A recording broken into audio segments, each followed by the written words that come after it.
Nathan's lips slowly moved, as if wanting to restrain but yearning immensely, unable to hold back. Just staying here for a long while. Emma finally couldn't bear to pull away. She gently said, "You're so good. But everything I have was given by you. I'm also yours. So wherever I am, you'll be there too. I'll never leave you. You have the same thought as me." The two looked at each other, together savoring the love in each other's eyes for themselves. Then they smiled at each other. "All right, let's continue packing." It's dark now. The moonlight under cloud cover flickering light and dark. Ashley returned home. After entering the door, she saw the kitchen light still on. She looked into the kitchen. Saw her mother. Grace was still washing dishes in the kitchen. Ashley leaned against the kitchen doorframe. Arms crossed over chest. She gently said, "Mom." "Oh my, you startled me." Grace turned around. Whole body jumped. Ashley had appeared right behind her without making a sound. Startling her. Almost dropped the bowl in hand. Ashley slowly approached asking, "Mom, do you know what Nathan's family does?" She raised her suspicion. "Today I already started suspecting. But out of politeness, she couldn't conveniently ask. Had to come home to ask her mother." Grace, hearing Ashley's question, whole person slightly stunned. Then she seemed to understand something. She smiled bitterly saying, "Dear, don't ask anymore. But Mom can tell you. Nathan, even if doing nothing, can still live carefree without worry." Chapter 154. Everything I have now was given by you. Next morning, Nathan and Emma had finished packing. The two had woken up very early. Then, Nathan called his mother. "Hello, Mom. We've finished packing. When are you coming?" "Ah, son. Mom has something to do. Mom already called the moving company.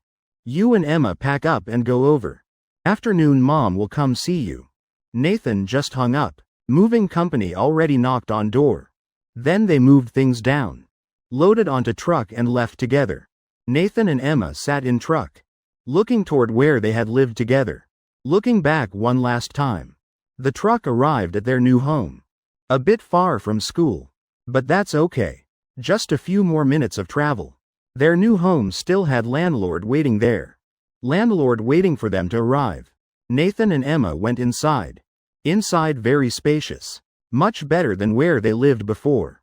Both bedrooms beautifully decorated. Almost ready to move in immediately. No need to clean anything. Moving company workers brought things up. Then left. Everything already paid for. Nathan and Emma started organizing.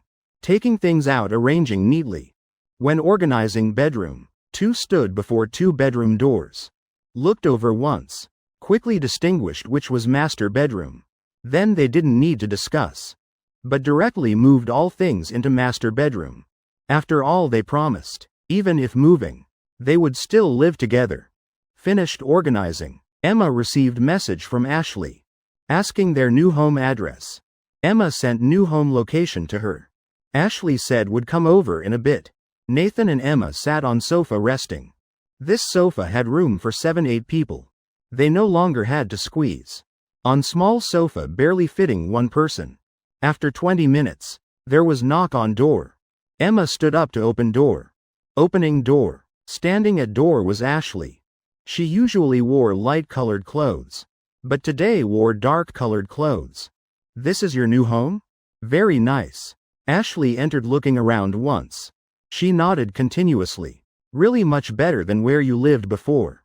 Renting must be very expensive." But she remembered her mother's words last night. Didn't feel strange anymore. The more her mother didn't want her to ask, the more curious she became. But she couldn't ask Nathan about this, because Nathan didn't know either. "Where's Aunt? Not coming?" "She's coming afternoon. Let's go eat lunch first." Nathan stood up, preparing to go out eating with the two. After all, just moved, no time to cook. All three went out together. Chose a restaurant, eating together. While eating, three chatted with each other. Though Ashley, intentionally or unintentionally, wanted to bring conversation to Nathan. Wanting to find out what Nathan's family does. Why her mother said such strange things. As if Nathan was second-generation rich kid. But no matter how she asked, Nathan seemed to know nothing.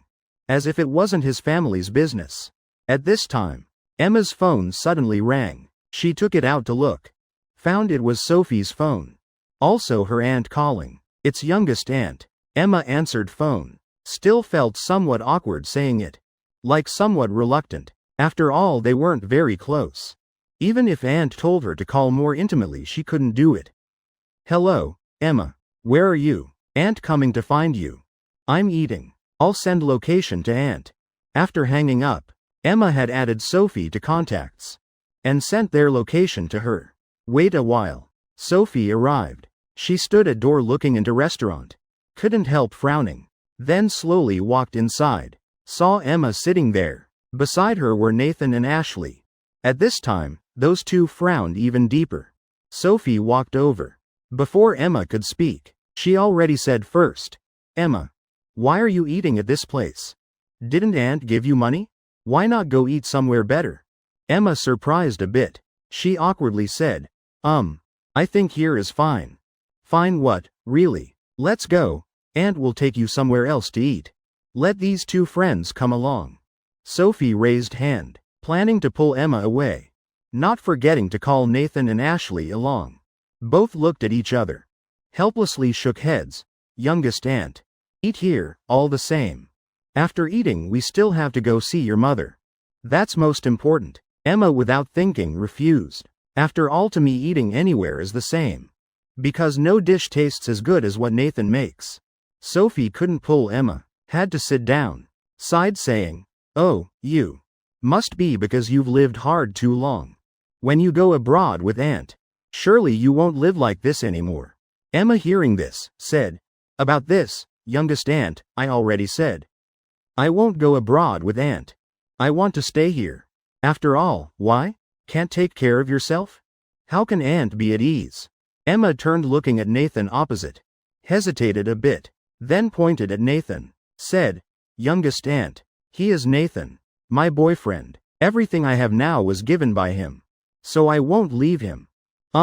Sophie immediately widened eyes. Face full of surprise. Looked at Nathan once. Eyebrows slightly furrowed. Hello, youngest aunt. Nathan nodded. Greeted Sophie once. Sophie's expression not very good. Before could say anything. At this time her phone rang. Sophie took phone out to look. Glanced over. Then raised head saying, wait till I get back to talk. Then stood up hurriedly walking outside. Sophie went outside restaurant. Answered phone. Chatting in foreign language. After a while, a car stopped in front of restaurant. A woman stepped down from car. Walking toward restaurant. That person was Nathan's mother, Laura. She knew they were eating here from Nathan. So hurriedly came looking. Sophie raised head glancing over. Then suddenly widened eyes. Even dropped the call. Phone on other side still not hung up. Laura saw Sophie at door. Used strange gaze looking once. Then didn't pay attention to her. She walked straight into restaurant. Sophie also quickly reacted. No longer stunned. Hurriedly spoke up. Really is director Laura. Why are you here? Chapter 155. If you can adopt the child, then I'll be at ease. You are. Laura stopped. Looking at Sophie full of surprise. Observing her from top to bottom. But didn't recognize who she was. We once discussed this matter. Oh right. Sophie hurriedly took business card from purse. Used both hands giving to Laura. Laura received and glanced over. Slightly nodded. Oh. Now I remember. What's the matter? Nothing. But why are you at this place? Sophie awkwardly shook head. Somewhat surprised asking. In such a small place. Meeting someone she didn't expect. Really hard to understand. Laura didn't find anything strange. Calmly replied. I came to find my son. I don't know what you're doing here. But remember, don't mention work matters in front of my son. Laura's voice not loud, but full of authority. Making Sophie couldn't help feeling somewhat apprehensive. Oh, okay. Sophie continuously nodded. First agreeing. But right after she realized something wrong. Son is here. Yet the son of such a person. Why appearing at this place? Laura completely ignored Sophie. Walked into restaurant. Sophie quickly turned off phone. hurriedly followed behind. In just an instant, her attitude completely changed. Before still arrogant appearance, looking down on this place. Now like Laura's secretary. Following behind. Back no longer straight like before. She knew clearly person before her she couldn't provoke. Level difference too big, and normally wanting to meet this person. Also extremely difficult matter. But didn't expect to meet here. This is once in 1,000 years opportunity. If she does well, who knows might gain some benefit. Laura walked into restaurant. Immediately saw Nathan and others sitting there. Then smiled walking over. I'm here, darlings. Laura happily said. Went to sit beside Emma. Emma initially thought was her youngest aunt returning. Turned to look found it was Nathan's mother. Hurriedly smiled greeting. Mom, you're here. Yes, sorry. This morning Mom had something to do. Laura put bag down. Slightly smiled. Voice much gentler than before. Very different from authority before. Sophie standing behind. Immediately stopped in place. Now she was completely shocked. Her throat slightly moved, feeling like something stuck in throat. She really didn't expect. Laura came to find Emma's people. This completely unrelated. People thought could never be related in lifetime. Yet seemed so intimate. And Laura also said came to find her son. The only person who could be Laura's son here was the strong young man sitting in front. Now looking carefully again. Emma and Nathan indeed had many similar appearance points. But this young man is Emma's boyfriend, right? Which means Emma's boyfriend is Laura's son. Then Sophie finally realized their relationship.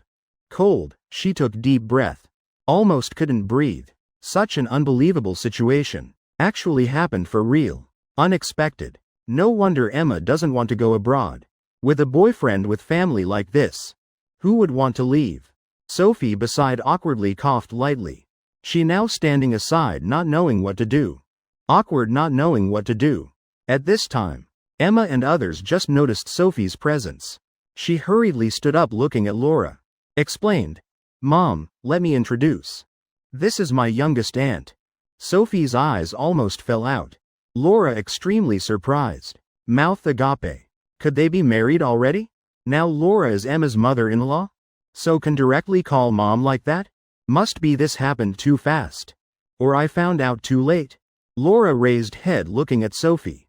Eyes swept over her. For a moment, somewhat doubtful. Right after she smiled. So that's it. You're Emma's youngest aunt? Hello. Hello. I'm Laura. I'm Emma's foster mother. Because heard about the child's situation. So I took her in. Not bothering, right? Laura's last sentence, speaking speed slowed. Tone became heavy. And the gaze in that moment. Only Sophie saw. Sophie stunned, eyes wide. After few seconds stunned. She continuously shook head saying, of course not bothering. You can adopt the child, I'm at ease. This really is great thing, so fortunate. She as if discovered once in 1,000 years opportunity. Like thinking how to get through. After all, if that's true, could I consider having some kind of relationship? Three others all felt very confused. They weren't stupid. Very clearly could recognize. Sophie seemed very respectful of Laura. Even if polite. Wouldn't be to this extent. Clearly they knew each other before. But why like this? Laura satisfied nodded. All right. Sit down, eat together. Afternoon let's visit Emma's mother together, okay? You won't object, right? No. No objection. Let's go together. Sister in heaven seeing. Will also be very happy. Sophie hurriedly sat down. Sat beside Emma. Completely no longer. That uncomfortable look when seeing this place before. Now if told to leave, she wouldn't want to. She basically couldn't bear to leave. Aunt just said would talk about something? At this time, one sentence from Emma startled her. She immediately sat up straight. Eyes unconsciously glanced toward Laura. Actually before going outside, she did say. Come back, we'll talk later. Seems about Emma dating. At that time she thought. She would definitely do everything to separate them. But, who knew his mother had such high status? Oh, I forgot what to say. She hesitated, waving hand wanting to change subject. But right after, Nathan spoke up. So, Aunt agrees with me and Emma being together, right? And also not taking her abroad anymore? That should be fine, right? Laura, hearing finished, frowned. Turned, looking at Sophie. Sophie felt like cold air running down spine. Laura's gaze, like sharp needles piercing into her. Sophie almost couldn't breathe, her face pale, and as if couldn't resist at all. Chapter 156. This life will always be like this. Sophie stammered. She stood there long time, couldn't speak. Feeling like someone choking her neck. She really didn't know how to explain. Atmosphere became tense. Everyone silently looked at Laura, as if waiting for her to make decision. After a while, Laura slowly spoke, asking, "So if that's the case, you're the one with authority to decide for Emma. I want to ask you, can Emma be with my son? Though my son's academic performance currently still not very good, but he's definitely sincere to Emma. Give him a chance, okay? Good, okay, definitely okay. I also see your son is very excellent. Handsome, bearing, definitely will have achievements in future." Sophie continuously nodded, agreeing. She now didn't dare say one word of refusal. Laura looked like being polite, but Sophie could hear. This sentence carried heavy threat. Though not too clear, but she still felt it. If she refused, definitely wouldn't be these polite words. Nathan, hearing these praises, corner of mouth twitched, secretly thinking, this person really changes face quickly. Clearly just heard I'm Emma's boyfriend. Her eyes almost scared me to death. At this time, Laura suddenly changed subject. Continued saying, "So then, just now you said wanting to take Emma abroad. You think abroad is very good? You're sure you can do better than domestically? I understand your meaning is, abroad can help Emma receive better education than domestically? And can live better, eat better, dress more fully? Not necessarily. Then what's lacking domestically?" Laura step by step pushed Sophie into corner, as if not giving her any space to breathe. However, Sophie also wasn't someone who couldn't solve problems. She hurriedly explained, "No, you misunderstood. I absolutely didn't mean that. I just thought the child here has no one to care for. No one to worry about her. As the child's relative, of course I would want to take her back to care for. Absolutely not thinking the child would live better abroad. Just that I can care for her." Sophie saying this made Nathan and Ashley somewhat uncomfortable. Because clearly just now, she wanted to take Emma away. Like Emma just entered a dirty place. People with such thinking usually think abroad definitely better than domestically. Everyone felt this thinking really sad. Maybe also because she almost only lived abroad. Laura lightly snorted, not knowing believing or not.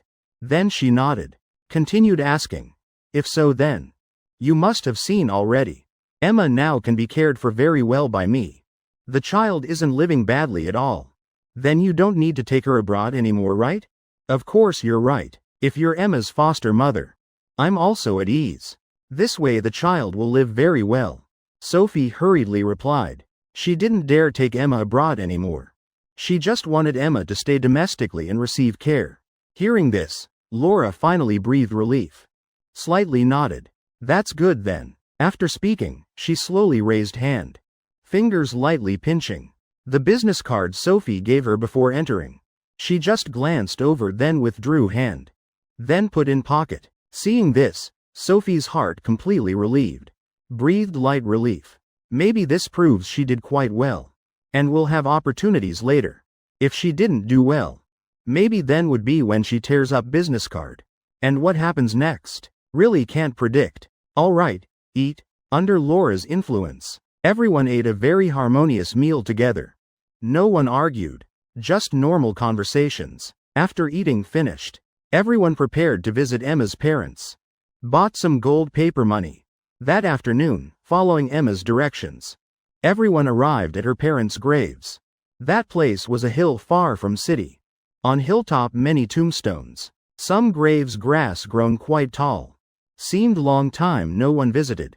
Laura and Sophie followed behind. Faces serious. Burial here really not very good. But they understood. With Emma's ability, she couldn't arrange a decent burial for her parents. "Emma, Aunt will help you move to better cemetery. At least let them rest more comfortably," Laura said softly. looking at Emma's back figure. Seemed like each step, becoming increasingly heavy. Emma didn't turn back. Gently replied, "Thank you, Aunt.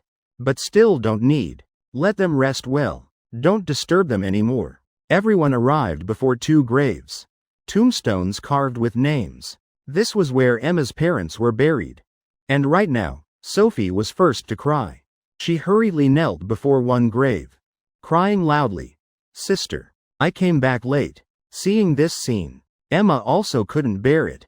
She tried to raise head, but tears still wouldn't stop falling. She continuously swallowed tears, trying not to make choking sounds. Tears flowed long on cheeks, throat continuously moving, looking truly pitiful. Nathan and Ashley both bit lips, frowning. Seeing Emma like this, they really didn't know how to comfort. The pain of losing parents, even unable to say goodbye. Maybe this morning still chatting happily, whole family together, but now, had to separate. Emma at that time definitely how desperate. Both could feel that. Laura walked over hugging Emma. Gently said by her ear, "It's okay, dear. Say few words to parents. They definitely miss you too." Emma nodded, then slowly knelt down, lips pressed tight, restraining tears. "Mom and Dad, I came to visit you. Don't worry about me. I'm very good now. I have foster mother who loves me like her own child. And friends who always worry about me. Also the person I love most in this life." Nathan slightly lowered head, his face full of sadness. Emma's appearance now made his heart ache. Like he himself now, felt like he and Emma were feeling that pain together. At this time, Laura turned looking at Nathan. Used hand gently patting his shoulder. Nathan looked at his mother. Stunned a bit. After few seconds eye contact. He nodded, as if understood mother's meaning. Then slowly walked forward, knelt beside his mother. And Emma. "Hello Aunt, Uncle. I'm Nathan. Emma's boyfriend. Please be at ease. I will definitely treat her well. Even your portions too. This life will always be like this." Chapter 157. Nathan's words made Sophie, still sobbing, very surprised. She didn't expect he could say these words. Even said in front of his mother. At least in his words. She could feel the sincerity. Emma looked at Nathan's profile. Tears couldn't stop falling. She lightly pressed lips, heart beating faster. She clearly knew the weight of Nathan's words just said. Each sentence brought her extremely touching feeling. And a full happiness in heart. After finishing, everyone went down mountain together. Emma and Laura walked together. She wiped tears at corner of eyes. Whispered by ear, "Mom. Thank you for coming." Laura gently smiled, while stroking Emma's hair said, "This is what should be done. Mom will visit every year. Don't worry." After speaking, she gently patted Emma's shoulder. Pointed at Nathan ahead continued, "Go. Now you definitely need him, right? And he also really needs you." Emma blushed, nodded.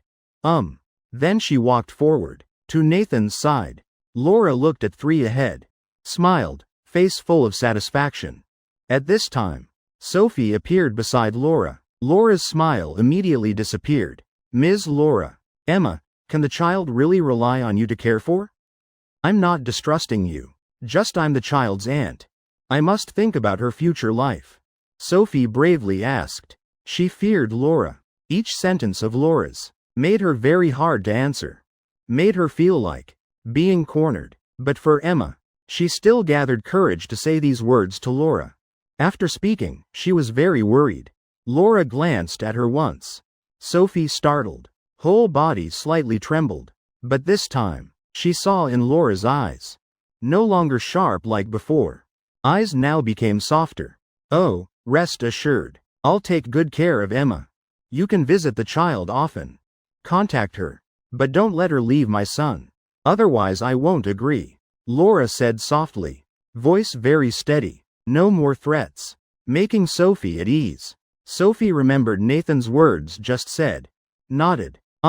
Very sorry, Ms. Laura, when I first knew he was Emma's boyfriend. Really I had bad thoughts. Because I didn't know what kind of person he was. But now I know. He's someone like you, very excellent." Laura suddenly shook head. Sophie looked at Laura with puzzled eyes. Laura looked toward Nathan. Smiled bitterly. How could he and I be alike? He's exactly like his deceased father. Sophie didn't say anything. She also didn't know who that father was. But could be Laura's husband. Also not ordinary person. Laura drove everyone back. Then, she left alone. She still had work to do. This trip's purpose completed. Ashley looked at the car gradually. Leaving. Turned looking at Nathan. Asked Nathan. You really don't want to know what your family does? What if you're second generation rich? Nathan without hesitation shook head. Don't want to. I don't care if I'm rich kid or not. I only use monthly living expenses anyway. I don't need that much money. What big business they do? Which big boss? That's also their matter. Nothing to do with me. Oh, so that's it. Ashley nodded. She understood Nathan's meaning. Seems he really doesn't care what family does. Thinking about it makes sense. Even if caring what can be done. He's not the type knowing family has money. Then starts wasting money like that. Not caring is also the same. So if family doesn't want him to know too early, then best not think about it anymore. Sophie saw Laura go far. Also knew it was time she should leave. She turned looking at Emma. Slightly showed light smile at corner of mouth.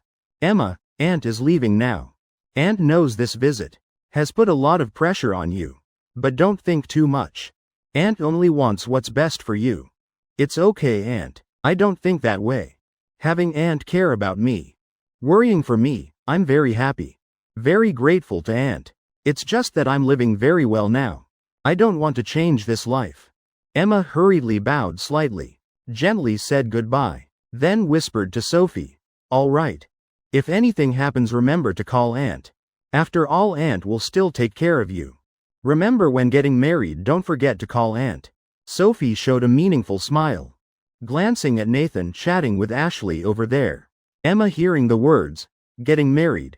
Both cheeks slightly blushed. She looked down at her shoes. Softly replied, okay. At the same time, she imagined her wedding day. Take care, oh right. Sophie suddenly remembered something. Took from her purse 3 thick red envelopes. Yesterday Aunt didn't bring much cash. Here, for you. Aunt can't help you in life. But at least financially Aunt will help you. After speaking, Sophie was about to give 3 red envelopes to Emma. Emma reflexively refused. With such situations, she was already used to it. Almost became natural reflex. Always having people from nowhere giving her money. Making her not know how to refuse. Always having to refuse for a long time. And in the end still couldn't refuse. Come on, don't argue with Aunt. This isn't important. Go eat with your boyfriend and friends. Eat lots of delicious food. Go to interesting places. Remember, this life is beautiful. Must look forward. Sophie grabbed Emma's wrist. Placed the red envelopes in her palm. Then turned preparing to leave. Emma watched Sophie's departing figure. Said goodbye. Said, thank you, Aunt. I'll remember Aunt's words. I'll repay Aunt. Looking back one last time. Corner of mouth showing smile. Didn't reply anymore, then left. Emma looked at 3 red envelopes in hand. At least $40,000. She knew her aunt was definitely very rich. But after all, didn't need to give so much. Maybe Aunt really wanted to give more. But afraid giving too much she wouldn't accept. Emma thought for a while. Now she had this money in hand. Added up about $70,000-$80,000 already. If adding Nathan's money, they had at least $100,000. For a high school student, this money was enormous. But she knew must save money. Because college would have more expenses. Must have spending plan. Having a plan is necessary. But sometimes must allow oneself to relax a bit. Emma turned around, looking toward Nathan and Ashley behind. Asked, all right, shall we go out together next week? Chapter 158. After this, can't see him again. Ready yet? We're preparing to go out. Lucas quickly typed on phone. Then hurriedly changed clothes. As if very rushed. Because he had arranged with Cherry. Tonight, this weekend would have dinner together. Now must go to her house to pick up. During day they both had to study at home. Only from 4 to 5 p.m. Had time to rest. and couldn't stay out too long. Before 9 p.m. must return home. That's why Lucas was so rushed. Every minute, every second very precious. He wanted to spend more time with Cherry. I'm ready. I'm ready to go out anytime. Phone transmitted message from Cherry. Lucas glanced, then turned off phone. Ready, he left the room. Click. Right when he just stepped out of room, he suddenly stood frozen in place. Because he saw his mother standing there, arms crossed, face very stern, making him not dare move. Mom, what's wrong? Lucas stammered, asking. He tried to show a smile, but very awkward. Lucas's mother tilted head, frowning, looking at him intently. Asked, "Where are you going?" "I have plans with friends, going out for dinner." "What's wrong?" Lucas still tried to appear calm. He tried to talk, but actually back already soaked in cold sweat. He was almost breaking out in cold sweat. What friend? Dressed so nicely like this. Hair also neatly combed. Wearing contact lenses too. Is that a normal friend? Oh, is it a girl? Going out with a girl without dressing up a bit? Can't be sloppy like that. If it's a normal female friend, Mom could still let you go. But is it the girl from middle school? It's not her, right? This whole month Mom has turned a blind eye. You think you hide well? Mom just didn't want to say it. But now you seem increasingly bold. Not hiding anything anymore. Next time will you bring her home? Lucas didn't dare answer. Actually, he had brought her home once. That time no one was home. After that, he took her to his room to sit a bit. Only about 10 minutes, then he went home. If his mother knew, definitely wouldn't be good. Lucas's mother approached, pressing him step by step, making Lucas keep backing up. Finally he plopped down on bed in room, not daring to move. His hand also unconsciously went into pocket, touching phone, feeling like afraid Mom would snatch phone away. Mom, let me explain. Explain what? Mom already said, if you still want any relationship with her, then let her mother come apologize. Otherwise don't think about it. You doing this later will be bullied by her family. No, Mom. Mom, this requirement is too much. How can I let her mother come apologize? Let's change to something else, okay? I promise we'll get into top university.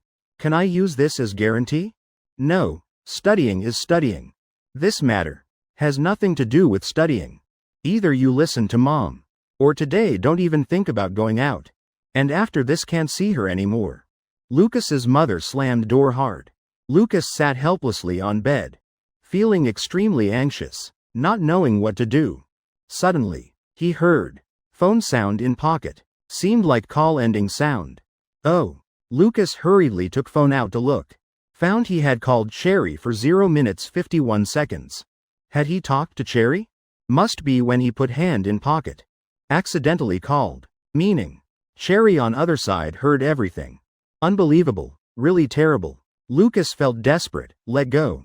Phone fell to ground. At this time at Cherry's house. Cherry stood silently before window. Window open. Looking outside, beautiful sunset scene. She still held phone to ear. After a while, she slowly lowered hand. Click. At this time, room door knocked lightly. When door opened, Cherry's mother poked head in. Seeing Cherry standing by window, felt somewhat strange. She opened mouth asking softly, Cherry, have you eaten dinner? Do you want to eat? Cherry shook head. Replied, today I suddenly. She stopped. Silent for a while. Still didn't turn to look. I know, I'll eat later. Then she replied to mother. Voice calm. Looking out window. Letting gentle wind blow through her hair. Cherry's mother felt very surprised. Smiled lightly. She pushed door. Carefully walked over. Wanting to see what Cherry was doing. When she stood beside Cherry. Couldn't help but be stunned for a while. At this time, Cherry pressed lips tight. Tears like pearls falling from string. Continuously falling from corner of eyes. Sliding past her exquisitely made up face. Cherry, what's wrong? Why are you crying? Cherry shook head. Wiping away tears. She stammered replying. No, nothing. Nothing at all. She spoke while sobbing. Couldn't control it. Cherry's mother even more suspicious. Clearly just now she was fine. Why just a moment later crying like this? Tell mom. Did Lucas make you cry? Did you two argue? No. Not related to him. Sherry continuously shook head, denying this. She had heard very clearly. In the call, she finally understood why Lucas always showed worried expression. Anxious. Especially when they went out. The happier the easier to appear. These situations. Now she understood. So Lucas always thought about this. He knew if couldn't solve this matter, then these happy days would also become fewer. So Lucas carried such burden. She completely didn't know. Then tell mom. Why exactly are you crying?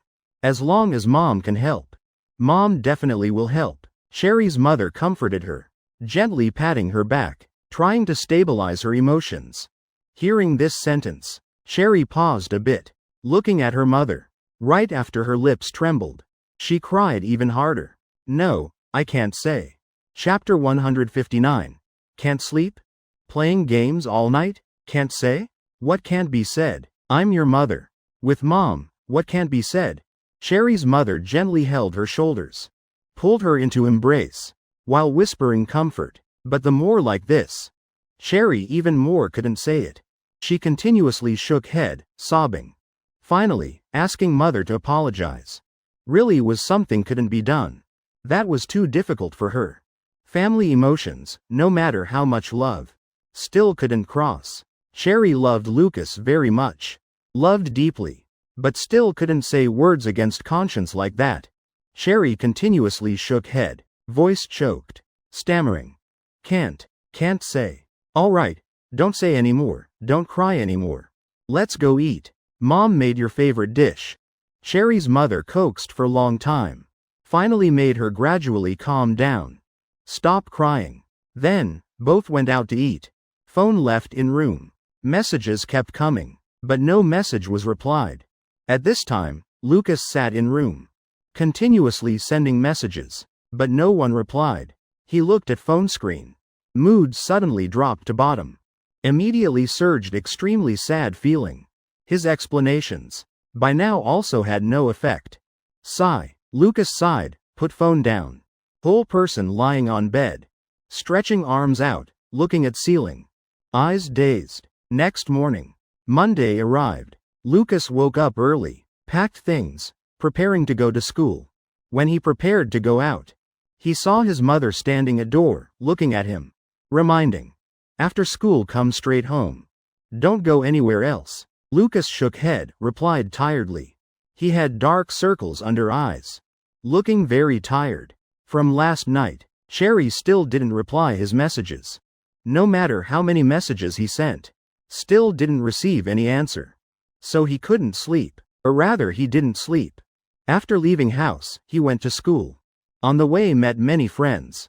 They enthusiastically greeted him, but he had no spirit. Replied very softly, really very weakly. Friends asked what happened to him, but didn't get any useful answer. Just felt he was like a walking corpse. When he just entered school gate, suddenly felt a strong hit from behind. A powerful impact. Boom. Thud. This hit almost pushed him outside. Body falling forward. He staggered few steps then stabilized. With such impact, he didn't need to turn around to guess who.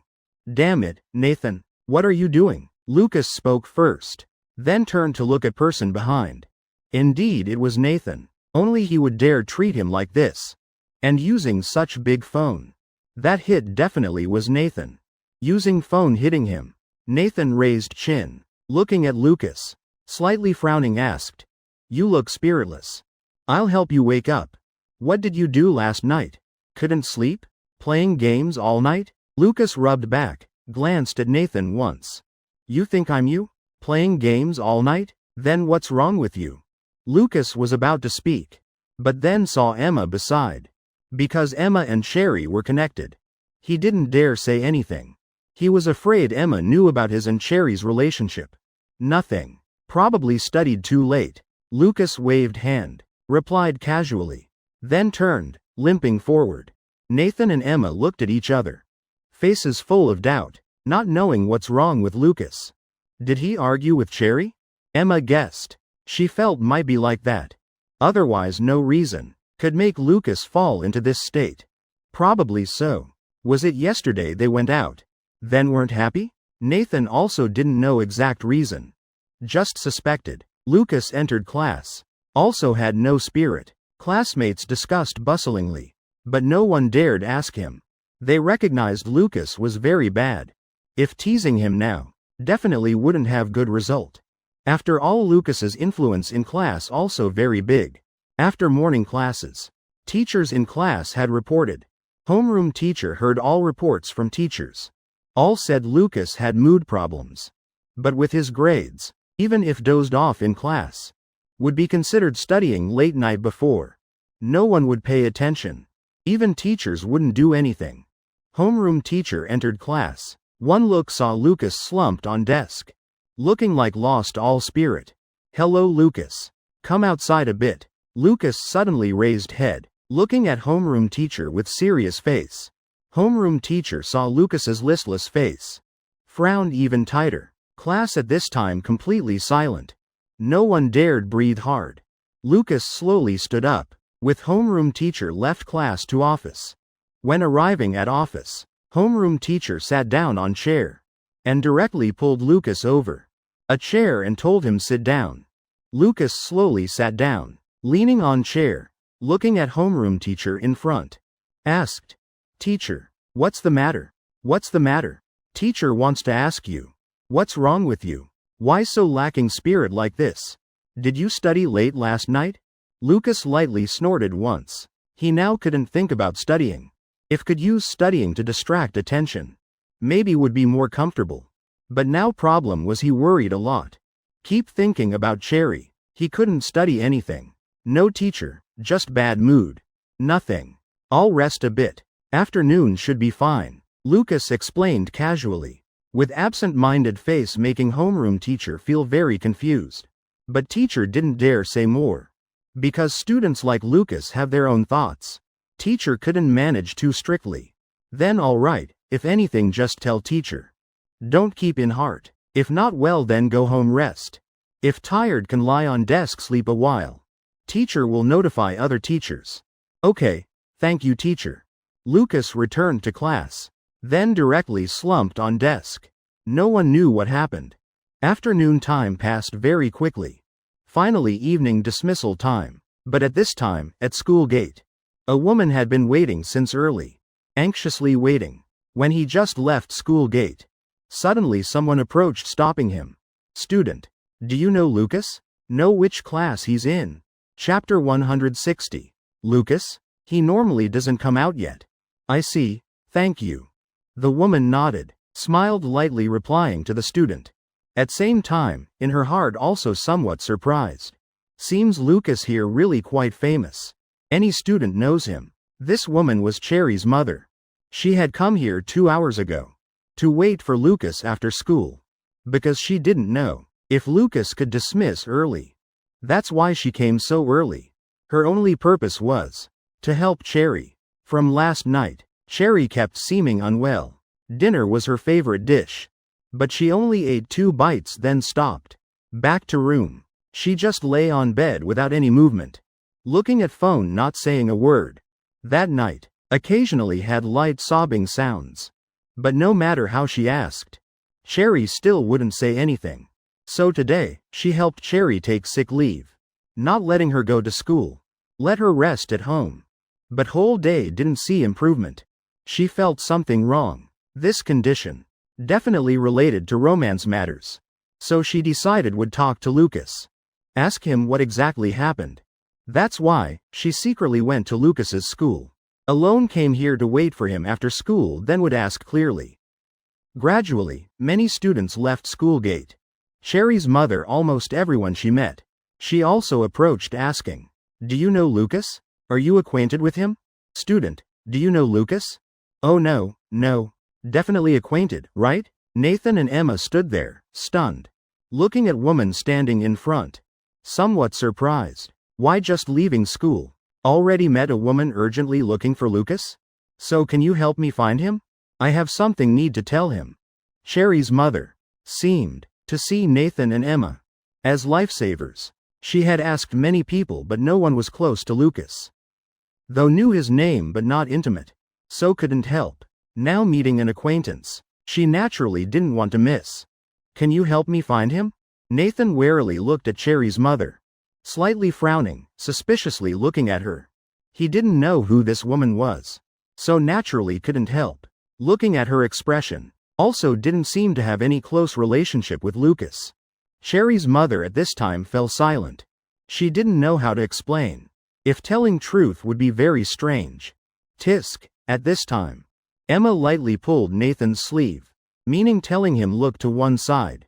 Nathan turned head looking, saw Lucas head down, slowly walking outside. When seeing Lucas, Nathan immediately walked over. When getting close, he put hand on Lucas's shoulder. Said, "Hey, someone looking for you. Look, see if you recognize." Lucas raised head, stunned. For 1 second, his eyes flashed bit of hope. But right after, seemed to deny himself. So that hope quickly vanished. He showed no expression, looking in direction Nathan's hand pointed. When he saw Cherry's mother standing there, Lucas really paused a bit. His eyes slightly widened. His pupils suddenly contracted. Whole face confused, like just shocked. Oh, dead. Right at this time, Cherry's mother also saw Lucas. Her eyes lit up, quickly walked close.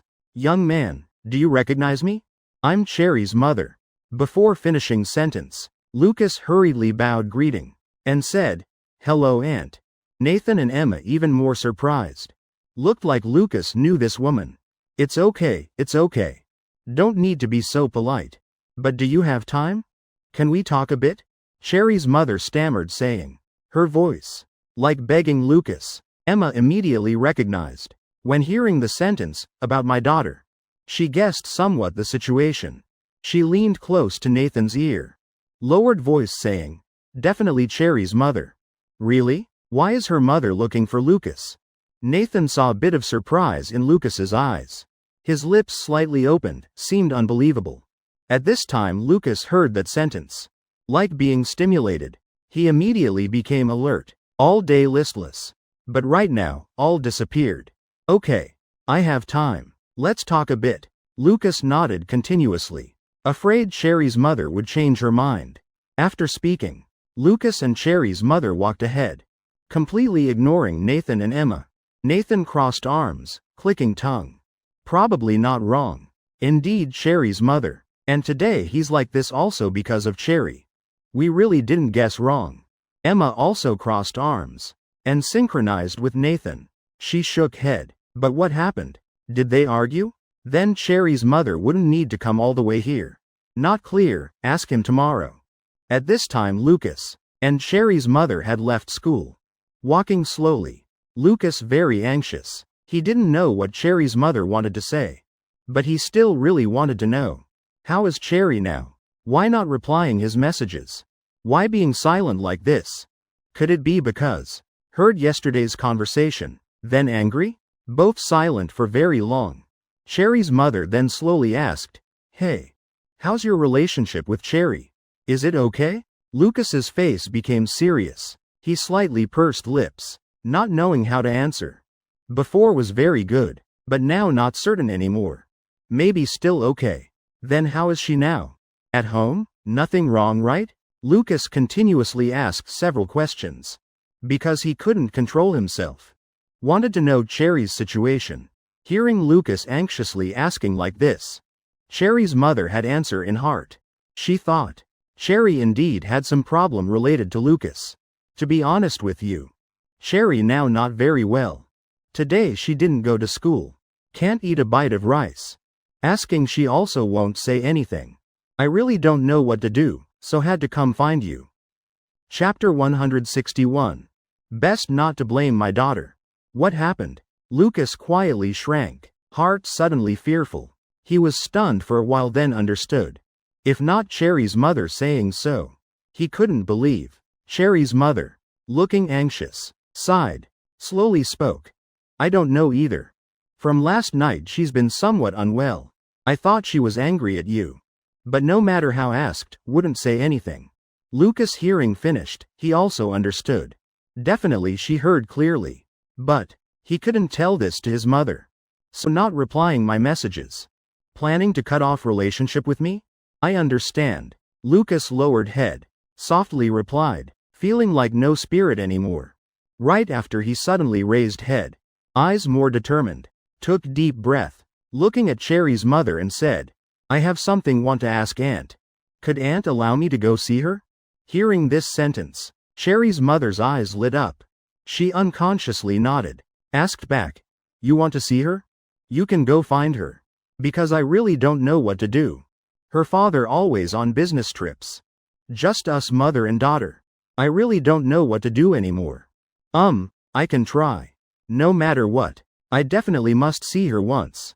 So late like this. Your family have any problem? Need to call home? Lucas stunned. A thought suddenly flashed in mind. This morning, before going out, Mom told me, if I come home 1 or 2 hours late, definitely will be called by Mom. Will know I went to find Cherry.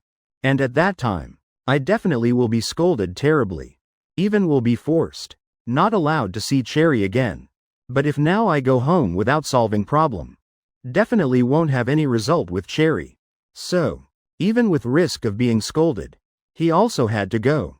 No problem, I'll quickly finish. No problem. Lucas hesitated a bit. Shook head. Chose to go find Cherry.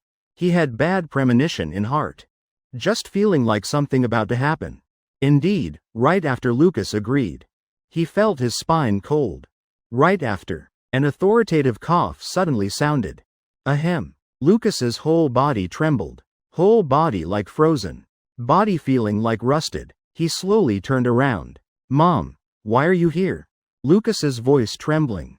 He saw person in front was his mother. Currently she was crossing arms. Frowning looking at him and Cherry's mother. Her face cold. Eyes looking very fierce. Cherry's mother seeing this, also stunned a bit. Feeling heart tightening. Anxious feeling clearly appearing. Lucas walked step by step toward her. Feeling momentum just now completely vanished. Coming before his mother. He lowered head silently. He didn't expect. His mother had anticipated this situation. Evening she came to pick him up. At this time he completely felt desperate. No way to resist. His heart, full of dissatisfaction and discomfort. But couldn't say it out. Lucas's mother reached straight out. Grabbing Lucas's arm, said, hurry up, follow Mom home now. At home, Mom will talk to you. After speaking, she pulled him away. Lucas couldn't resist. Just like now, Cherry. In front of parents, feelings felt extremely hopeless. In the end they were still just students. Moreover students about to take college entrance exams. At this time could only listen to parents. Lucas turned back looking at Cherry's mother. His eyes filled with regret. Right then, Cherry's mother, who had been silent, moved. She quickly stepped forward. Wait. Lucas's mother stopped. Turned looking at her. Eyes cold. Making her stop at a distance of several steps. Not daring to approach closer. I'm Cherry's mother. Sorry, can we talk a bit? Lucas's mother immediately frowned. Voice cold saying, I naturally know who you are. What do we have to say? Do you still want to scold my son? Or scold me for not teaching well? Lucas also didn't dare say anything. He just stood behind, gently pulling mother's sleeve. He wanted to stop what was about to happen. But seemed already too late. Next, would definitely recreate the argument from 2-3 years ago. His position still hadn't changed. Still just standing outside. Still couldn't do anything. But right after, both Lucas and his mother. Both were surprised. I'm sorry. Cherry's mother suddenly bowed apologizing. Greeting Lucas's mother bowing her head. This action made both stunned. Lucas's mother immediately felt. Her eyes becoming bright. His lips opened, completely unable to believe this situation. Cherry's mother stood up. Face full of embarrassment. But eyes very determined. I know. Because I really didn't understand the situation then. Couldn't distinguish right from wrong. Caused you all much hurt. My daughter has also told me many times. Now I clearly know I was wrong. If I switch positions, thinking back. If my child was scolded like that, I as a mother, also couldn't bear it. I sincerely hope you forgive me. And if not, at least don't blame my daughter. Cherry's mother's words were very sincere, also very genuine, making Lucas and his mother both fall silent. Mother and son looked at each other, like communicating through eyes. In Lucas's eyes also had pleading. He really didn't expect Cherry's mother would actually apologize. But once it happened, he wanted to seize this opportunity. Now he was really worried about Cherry. Really wanted to go see her. Lucas sighed. His mother had no other choice. Shook head saying, "Well, all right, my son was also wrong before. Since you've said so, then I won't pursue it further." Lucas and Cherry's mother, hearing this sentence, both smiled. So Lucas couldn't wait anymore, then asked, "Mom, can I?" Lucas told about Cherry's current situation to his mother, and hopefully looked at her, hoping would be allowed to go see her. Cherry's mother also very worried, her hands clasped together, looking at Lucas's mother. At that time, she said several urgent sentences. Lucas's mother was silent for a while after hearing. In both their hopeful eyes, she nodded. "Because the child needs me. I'll go." The sky dark black, almost the color of despair. No moonlight, no stars. Like dark clouds covering the sky. Dark bedroom. Cherry lying on bed, tears rolling down cheeks, flowing on bedsheets, wetting a patch. She opened messages with Lucas again. Those memories appeared in her head. Below were messages Lucas sent to her. She didn't reply to any. Because she knew, replying or not had no meaning anymore. Now no chance at all. At this point almost a dead end. She could only silently endure. Choosing not to reply was to be more decisive. Not letting Lucas be too conflicted. Not letting him be scolded by his mother. Cherry turned off phone, her whole head buried in pillow. After a while, painful crying sounds rang out. She had struggled so hard to be with Lucas. Thought this time nothing could stop them.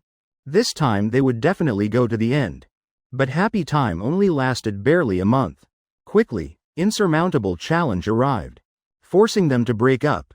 Cherry's crying grew louder, ringing in the pillow, until she couldn't breathe. Click. At this time door outside room opened. Cherry heard the sound, but didn't pay attention. After all, people who could come home. Only her and her mother. She didn't know where her mother went. Why only coming back now? She didn't want to care. She now just wanted to cry for a while. Click. At this time room door opened. Light from outside shining in. Cherry heard footsteps, walking closer, standing by bed. "Mom, I want to be alone for a while." Cherry let out hoarse crying, sounding heartbreakingly painful, her hand gripping corner of pillow tightly. Lying on bed motionless, still immersed in world full of tears. Cherry at this time, a sound that made her soul tremble, rang from behind her. Cherry opened eyes wide, her heart trembling uncontrollably. This sound she was too familiar with. This was the sound she most wanted to hear now. But why appearing in her house? Again appearing in her room. Unless she was too sad. Or hallucinating. Then Cherry suddenly stood up. Turned looking at person standing behind. Living room light shining on that person. Hazy. Because of backlight, Cherry couldn't see face clearly. But just that person standing there. Cherry knew who it was. "Lucas, why are you?" Cherry's lips trembling non-stop, her pupils also trembling continuously. Eyes wide open full of disbelief. Lucas somewhat panting. Like just ran over. Long while later he stabilized breathing. He looked at Cherry. His eyes looking at red swollen eyes. Flushed face with tears still remaining.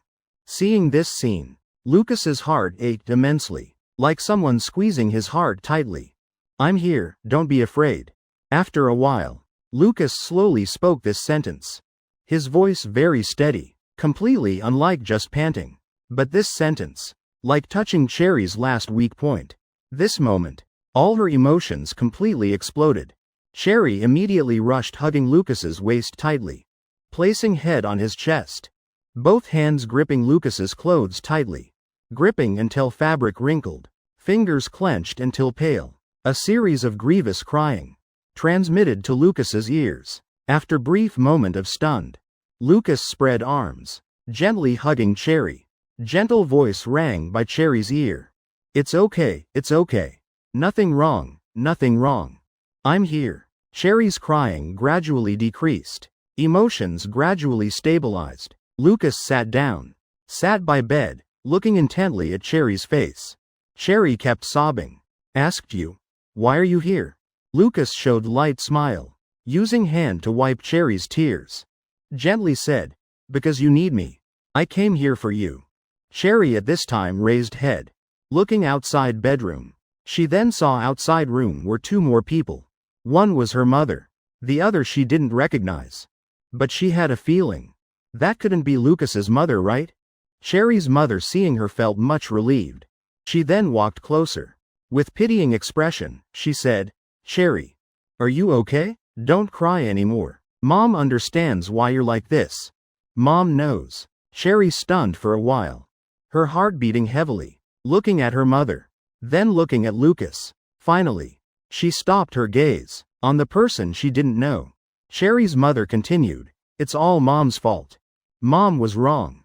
But don't worry, now Mom has apologized. Everyone has forgiven Mom.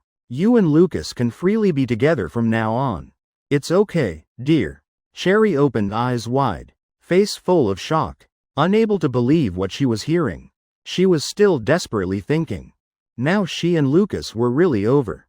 Because she couldn't solve this matter. Couldn't tell mother about apologizing. But now what was her mother saying? Already apologized and forgiven?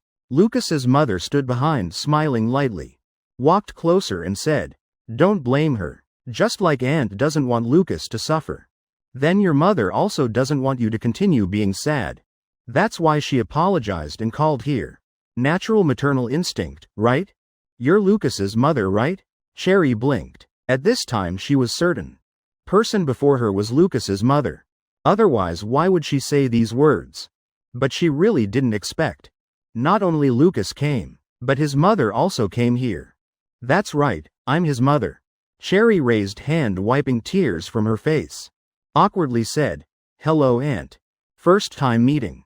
Lucas's mother smiled. Gently patted Cherry's shoulder. All right, don't worry anymore. Cherry, you're a good child. Slowly rest. Don't rush. Cherry was much better. But eyes, still red, and face still somewhat swollen. Occasionally, had light sobs. While Lucas was closer to Cherry, they lowered faces, not daring to look at their mothers. But both still held hands under table, feeling both shy yet very brave. Cherry's mother smiled helplessly, turned looking at Lucas's mother. Said softly, look at these two children. Clearly like each other very much. To me, I've told my daughter many times. But she still likes your son. As mothers, can't keep forbidding forever, right? And giving up was right. Otherwise my son wouldn't have progressed like this. But now they're grown, have their own opinions. And studying also very well. As long as keeping proper boundaries. Then we also can't interfere too much. Lucas's mother also tired. Usually what mother doesn't want to interfere. But now child's studies are good. Still in class top ranks. What's wrong with that? So if keep trying to forbid, then children will cry like this. Could anyone be hard-hearted? Cherry and Lucas lowered heads, carefully glancing at each other. Lips pressed together, as if secretly celebrating. They could hear mother's words. Seemed they had compromised, accepting their relationship. They had waited so long for this moment. Lucas felt like his heart was liberated. Finally didn't need to worry about unfinished task anymore. Two mothers sat there chatting more. The more they talked the more harmonious. Relationship reconciled much. Finally could talk and laugh happily. However time passed quickly. Already very late. Lucas's mother knew couldn't stay longer. So she prepared to leave with Lucas. Going home, Cherry reluctantly didn't want to let go of Lucas's hand. She really didn't want to. But she knew today she'd received enough already. Couldn't be greedy anymore. Had to be more understanding. Cherry's mother quickly stood up. Said it's so late, not convenient to go back. Why not stay here to rest? There's empty room. Lucas's mother waved hands saying no need. Thank you, my husband came to pick us up. Another day we'll come visit. Okay. Then another day whole family come visit. I'll treat well. You too also. When free bring Cherry to our house to play. Always welcome. Two mothers talking and laughing. Lucas and Cherry looked at each other. Lucas slowly opened mouth. Gently said, "Can you reply to my messages now?" Cherry's face showed happiness like Cherry's. Nodded, After saying goodbye, Lucas and them left Cherry's house. Leaving apartment complex to roadside. Saw a car parked there. Lucas's father sitting in driver's seat. Waving at them. At this time Lucas and his mother got in car. Lucas sat in passenger seat. Glanced at his father. Heart somewhat worried. Now his mother knew about him and Cherry being together. And she also agreed. But on father's side, still didn't know situation. After starting car, his father opened mouth asking, "Why run here?" Lucas stunned for a while. Not knowing how to answer. His eyes looked in rearview mirror at his mother. Like asking for help. At this time, only his mother could speak. Lucas's mother helplessly shook head. Said, "You ask your son. Found a girlfriend. Brought me here to coax her." This. Lucas felt whole body frozen. Became very stiff. Eyes carrying some fear. Looking at his father. At this time his heart like reaching throat. Not daring to say a word. Lucas's father stunned for a while. Showed thoughtful expression. Slightly frowning. "Girlfriend? The girl you took out last time?" Facing father's question. Lucas lightly swallowed. Throat moving. Awkwardly nodded, "Oh, that girl quite good. Also sensible. Last time you went out, she saw Dad giving cigarettes to gate security. That afternoon bought 2 identical boxes. Asked someone to deliver to Dad." Lucas really felt confused. He was dazed. Completely didn't understand what his father meant. Stood still for a long while. Lucas then understood what happened. Turns out that afternoon, must be Cherry went for a while. She said calling home. But didn't expect when to do this. This method he really didn't think of. Also never heard Cherry mention. If not for his father saying. He would never have known. This I really didn't know. Lucas dazedly shook head. Looking at road ahead, somewhat thoughtful. Arriving home, Lucas went straight to bedroom. Saw his phone. Had many messages. All Cherry's replies. She was replying to each message he sent. Lucas slightly raised eyebrows, smiled lightly. Sat on bed and started chatting with Cherry. Tonight definitely their sleepless night. Because must really enjoy this feeling lost then found again. Next day, Lucas and Cherry woke up almost exactly same time. First thing they did waking up was send good morning messages to each other.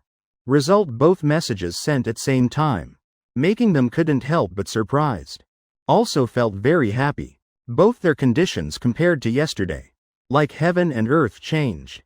Yesterday heavy and sad. Today happy and bright. Mom. Lucas walked out of bedroom. Greeted his mother once. Face full of smiles. Lucas's mother glared at him once. One hand holding breakfast, one hand saying, "This counts as making you happy. Mom must remind you one sentence." Mom and Cherry's mom have agreed. We've unanimously decided. If next exam your scores drop too much, we'll still separate you two. Then even if you cry loudly it's useless, understand? Got it, don't worry. Got it, don't worry. Chapter 164. They definitely got scammed. Affecting win rate. Hey, isn't that class president? Don't go quickly. What if like yesterday? If he's unhappy don't bother him. On way to school. Normal classmates seeing Lucas.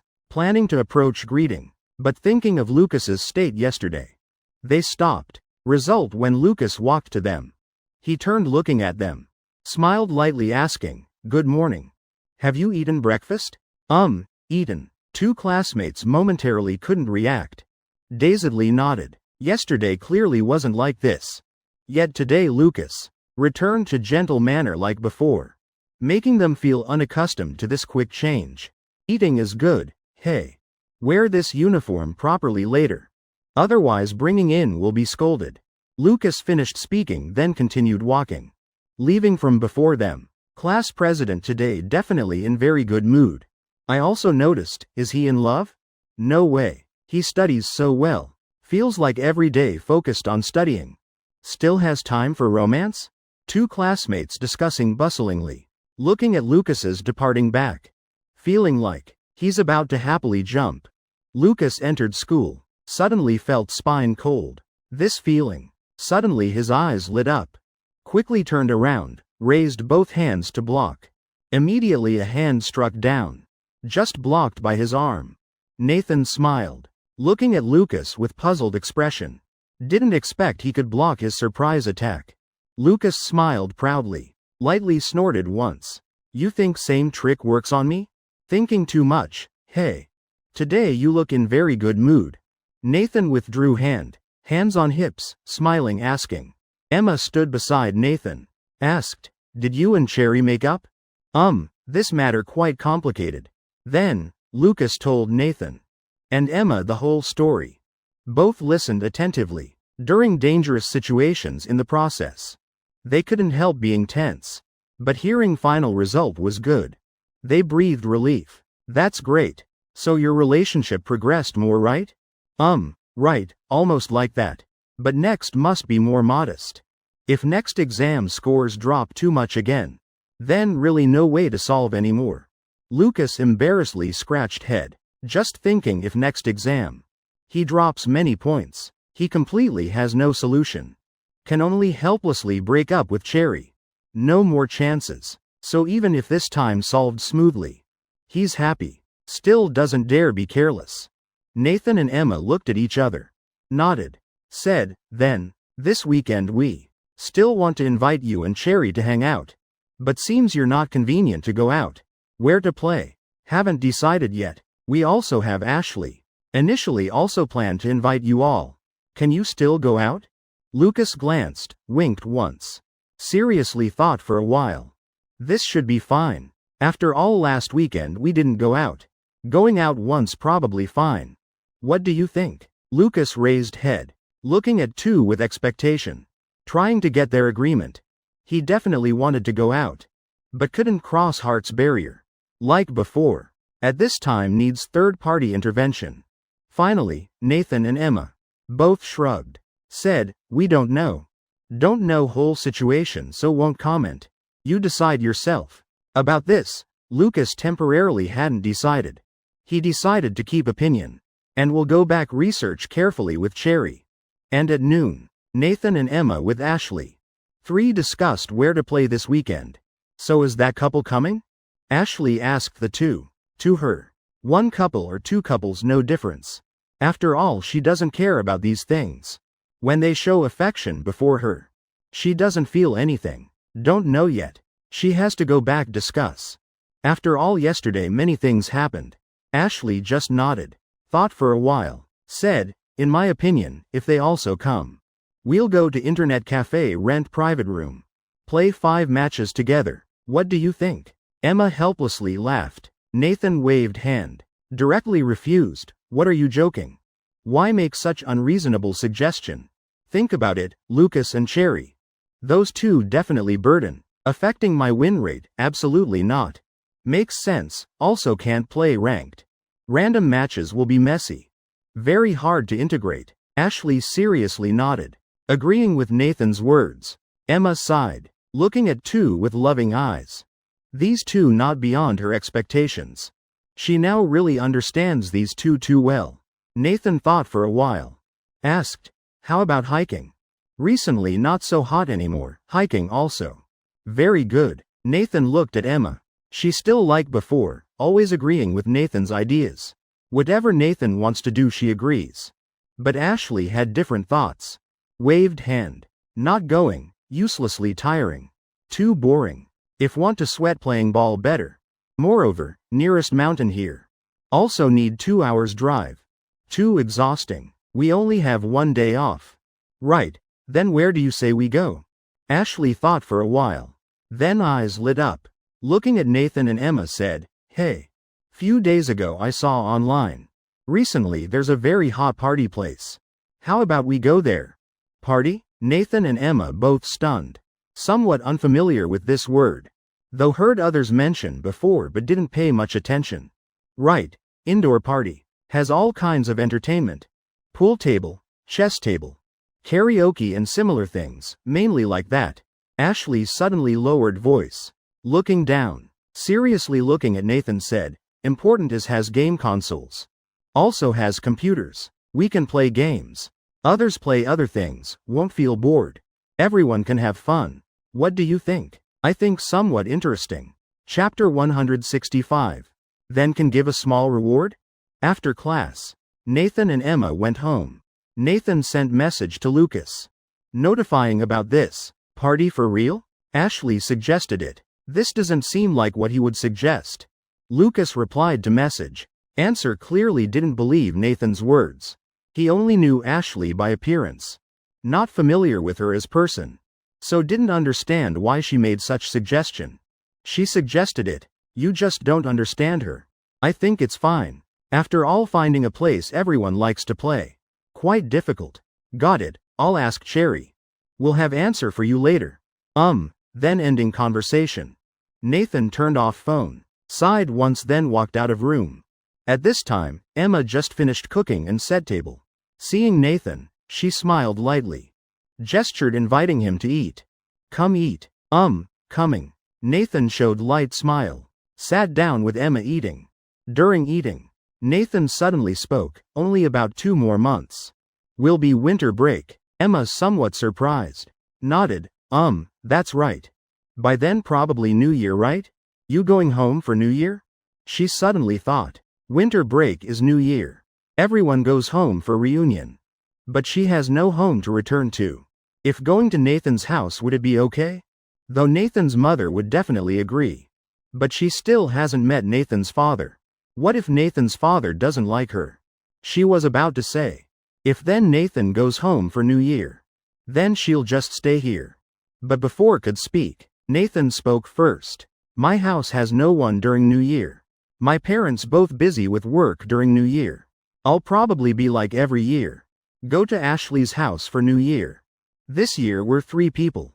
Should be more fun. Oh, is that so? Emma nodded. When hearing Nathan also counted her in, though already guessed, but she still felt very happy. Heart secretly joyful. But just New Year will be more relaxed. The remaining time, Nathan stopped chopsticks, raised head looking at Emma, with serious expression. This made Emma also stop, looking at Nathan, waiting for him to speak. The remaining time, please help me study. Winter break is best opportunity for me to catch up on scores. Must grasp it well. I know. Emma somewhat surprised. After few seconds brief silence, she firmly nodded, replying. She was very happy seeing Nathan with such determination, having such motivation, because Nathan had said many times, his purpose doing this was to get into same good university with her, working so hard still for her. How could she not fully support and help? After summer break there'll be an exam, right? Nathan paused a bit, like hesitating, but immediately he firmly continued. I want to enter class top 20 inches. He had decided, at least must rank in top 20.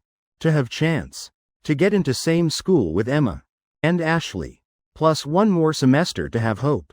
Otherwise, definitely won't have any hope. You definitely can do it. Emma not just simply encouraging, but truly believed Nathan could do it. The improvement in the past 2 exams was enough to prove Nathan's potential. Having Emma's trust, Nathan felt very confident saying these words.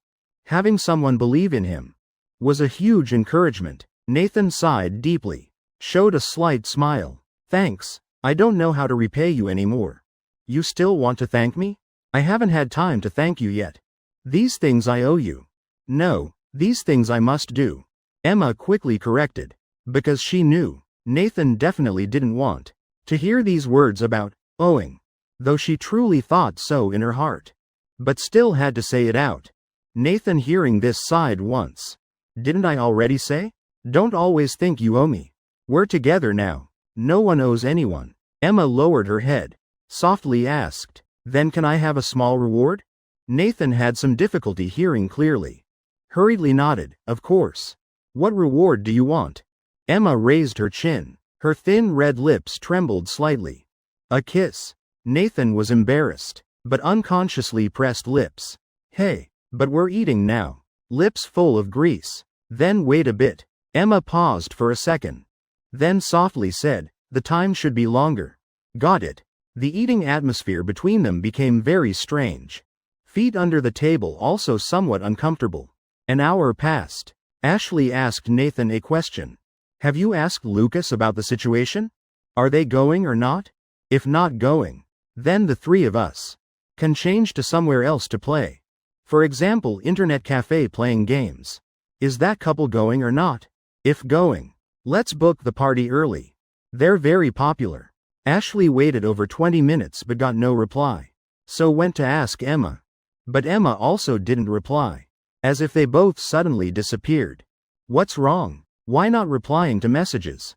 Lucas, after discussing carefully with Cherry, finally decided. Sent message to Nathan. Bro. We've decided to go out. But this time probably last time going out. We must arrange well. Why not replying to messages?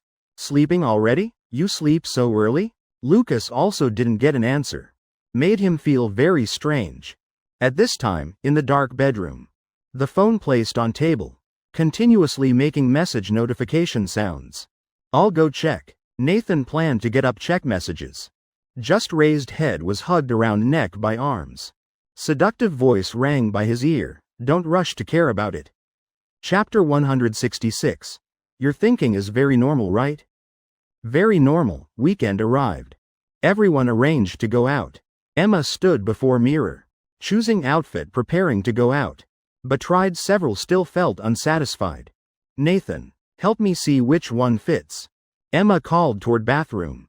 Nathan poked head from bathroom, mouth still holding toothbrush, whole mouth full of toothpaste. Where any is fine. You look good in anything. Emma smiled softly, gently said, I know, you'd say that. But I still have to choose one. Then this one. Nathan ran out, chose an outfit for Emma. Emma somewhat surprised. This really suited her taste. But didn't understand why Nathan chose correctly. Why did you choose right? Oh, because this one shows less. So that's why. Then listening to you. Emma, after hearing, smiled brightly, eyes full of affection and tenderness. At this time, electronic doorbell rang. Both turned looking. Heard someone. Now entering password outside door. They both stunned. Because besides them, definitely no one knew this door lock password. Click. Few seconds later. Main door opened. A head poked in. It was Ashley. Oh, why aren't you ready yet? I told you before. I've been out 20 minutes already. Ashley smirked. Opened door, walking in. One hand closing door. Both Nathan and Emma stunned. Nathan walked up asking, wait. Can't you be calmer? How do you know the door password? I didn't tell you. Ashley tilted head, winked. Looking somewhat surprised. After a while then answered. I just guessed, if you said password. Definitely Emma's birthday. And if Emma said it. Definitely your birthday. So I tried entering Emma's birthday. Then it was right, that simple. Can you sometimes pretend to be silly? Don't make us look so stupid. Nathan stunned. Tongue somewhat hesitant. Felt if knew earlier would have chosen password. A bit more complex. Ashley shrugged. Sat down on sofa. Crossed legs, helplessly said. You guys go to restaurants. Must also guess the Wi-Fi password, right? What 8 8s, 8 6s, 8 zeros? Or restaurant name written together. All are normal thinking, understand? Could only say. Your thinking is very normal. Very normal. Why sounds like praising. All right. Stop thinking. You guys hurry up. Where are those two? Where are they? Gathered yet? Did you tell them? Yes, our route is straight line. We take subway. Get on then tell them. They'll be on the way, all right. Then you guys hurry up. Under Ashley's supervision, Nathan and Emma sped up. Finally, within 10 minutes, they were ready to go out. 3 left home together. Arrived at subway station and got on train. Nathan immediately notified Lucas. Told him could get on next subway. Lucas must have waited very long. When Nathan sent message, immediately received, okay, reply. Past 2 stations. Nathan saw Lucas and Cherry. 2 got on train. And they successfully gathered. Bro, I guess you're definitely slowest. When Lucas just walked over, he gently patted Nathan's shoulder, sighed and shook head. This morning after meeting Cherry, he already waited at subway station. And 10 trains passed. Still no message from Nathan. I'm quite meticulous. Nathan embarrassedly scratched head. Felt indeed he was slowest. Emma packed faster than him. Ashley looked at watch, gently pushed Nathan once. Asked, now already 10 o'clock. Must hurry. You arranged with owner 10:30, right? Nathan turned back, pointed at himself with confused face. That's right. Don't tell me you didn't book. I already told you 3 days ago, told you to book. Then we'll transfer money to you. Ashley realized something wrong. She frowned, eyes staring at Nathan. Nathan bit lip, felt cold sweat running down forehead. Is it okay? You told me to book? But before didn't you say you'd go book? Ashley snorted once. Both eyebrows furrowed tightly. Lowered voice saying, you want me to recreate that scene? When we ate lunch, I already said. You said your new user can get discount. I told you to book, you forgot? Oh, seems there was that. Nathan felt his heart beating faster. He remembered. Seems it was like that. But last night going home he exercised. Then studied and forgot about it. Ashley already knew Nathan didn't book. She crossed arms, tilted head, looked at Nathan with emotionless eyes. Atmosphere became very awkward. Lucas spoke up saying, can't blame Nathan. After all, his arms strong. But brain. PFFT. Lucas hadn't finished sentence. Cherry gently hit him. Warned him with eyes. Made him shut mouth. Still Emma hurriedly stood out. Gently said to Ashley, forget it, let's just go see. Maybe don't need to book ahead. Already out anyway. If not then change somewhere else to play. Nathan hid behind Emma's back, not daring to say anything. Before Emma's plea, Ashley also didn't pursue further. Sighed. Next time really can't trust Nathan. He's really too terrible, sorry. Just this time accident. Nathan shrugged. Smiled awkwardly. The group reached destination. Got off subway. Headed toward party place. Arriving. They found the owner. Asked if any empty rooms. Owner shook head. Sorry, last room just booked 2 hours ago. Guests coming soon. At this time, main door opened. All eyes attracted there. Just saw 2 people walk in. One male, one female. Both very young. They were holding hands. Must be a couple. Nathan couldn't help widening eyes. Mouth open. Even Emma and Ashley frowned. Faces tense. This couple, she didn't know the woman. But the man. Seeing this man, Nathan immediately recognized. Why are you so mean? Want to bully others? The group stood there, looking at each other. Eyes and expressions all very surprised. Atmosphere became tense. Cherry didn't understand. Gently pulled Lucas's hand. Quietly asked, who is it? Your friends? Lucas shook head. Gently replied, not sure, but this man seems to be former sports committee member of our class. I've met him. Classmate? Cherry muttered. Seems not normal classmate. Emma looked at the man. Felt mind confused. The girl holding his hand. Continuously blinking. Looking somewhat confused. She wasn't beautiful. Could only say normal. Compared to 3 girls present here. Could say very big difference. Blake. Gently asked, what's wrong? Do you recognize? Blake. Was awakened by girl's voice. Escaped from dazed state. Unconsciously looked at Emma once. Right after, he immediately let go of girl's hand. Like trying to cut off relationship. When seeing this scene, Nathan couldn't help, secretly laughed. After all almost 2 months already. Quite long time no see. Why meeting again performing this scene? Ashley frowned. Quietly said, didn't expect. Here has 3 people. All like Emma. Nathan took cold breath. Looked at Ashley with blaming eyes. Nathan directly looked at Ashley, making her silent. Glared once. Turned head to side. Long time no see. Didn't expect to meet you here. Really coincidental. Blake said so. But everyone could see. He definitely thought this wasn't good coincidence. No one spoke. Only one person dared speak. That was Nathan. Yeah, really coincidental. You transferred schools?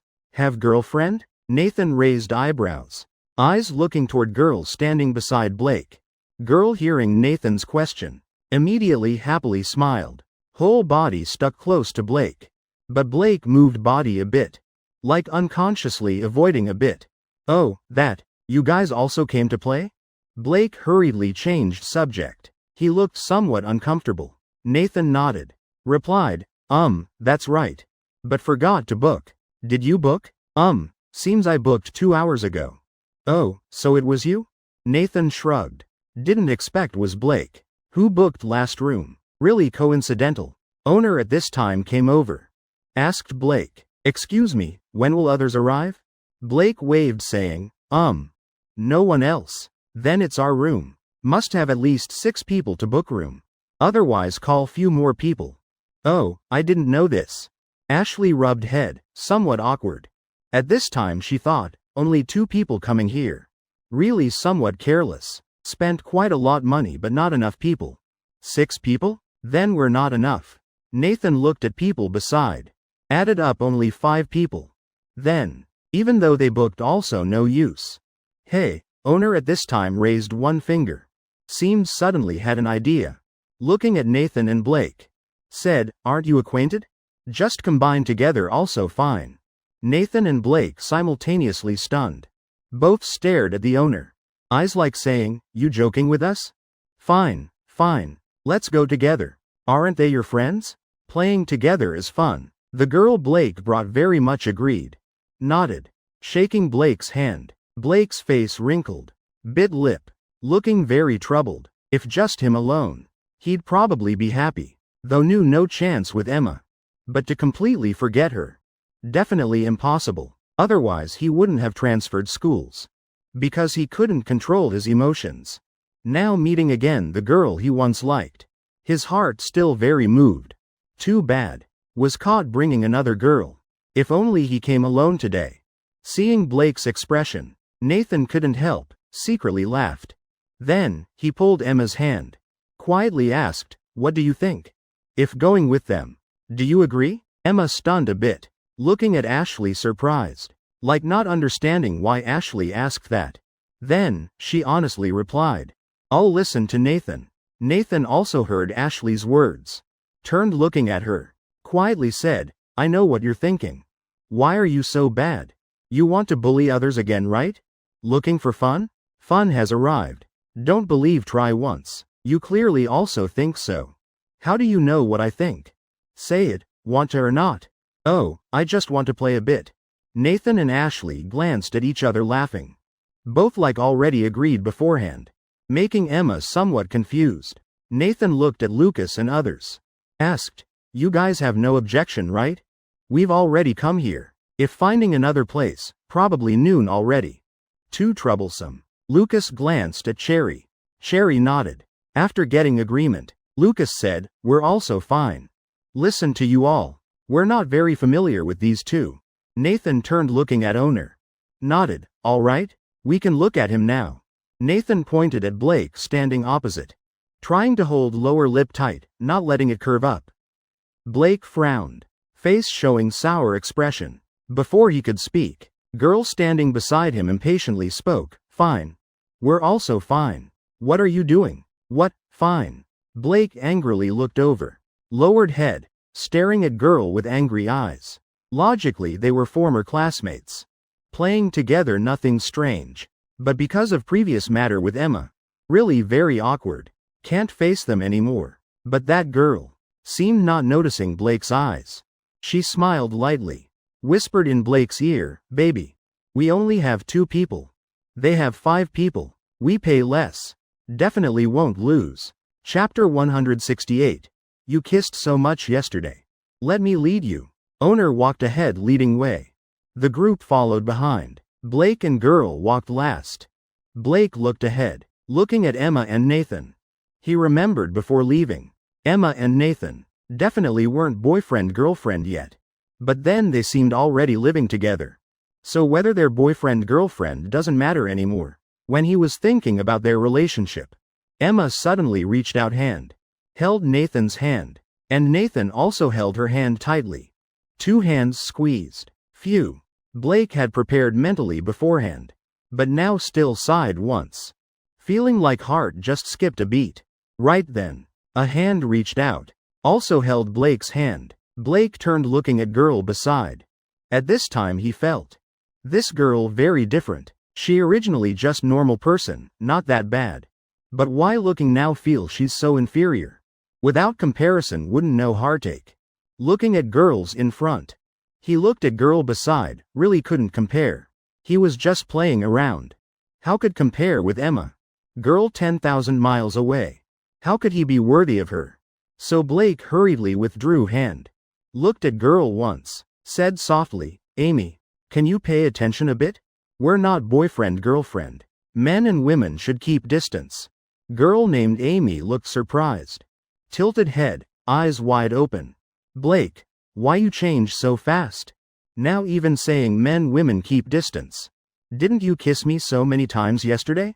Now even calling me by name? Yesterday you called me baby, so loving. Now silent. Blake widened eyes. Hurriedly raised hand, signaling her stop talking. Amy's voice somewhat loud. Made people ahead also hear. Everyone holding back laughter. Shoulders slightly shaking. But no one turned back. Everyone pretending not hearing. Especially Nathan and Ashley. Both almost couldn't hold back. Both agreed letting Blake and this girl join. Just to tease him. Playing for fun. Before no grudges. But they didn't like Blake. His way of behaving. Hurt girls' feelings. Pretending to be nice person. But actually very bad. So they decided to tease him. Entering inner room. Just entering saw very spacious space. Very refined decoration. Lighting creating very good space. Equipment also very complete. All kinds of entertainment equipment available. Everyone entering not knowing what to do first. Lucas already noticed pool table. Walked over, picked up pool cue, looked toward Nathan. Raised chin. I've lost to you in several sports, want to try a game? Can you play? This also counts as sport, right? As long as it's sports. You can't beat me. Nathan smiled interestingly. Then directly took off jacket. Threw on sofa beside. Picked up pool cue walked over.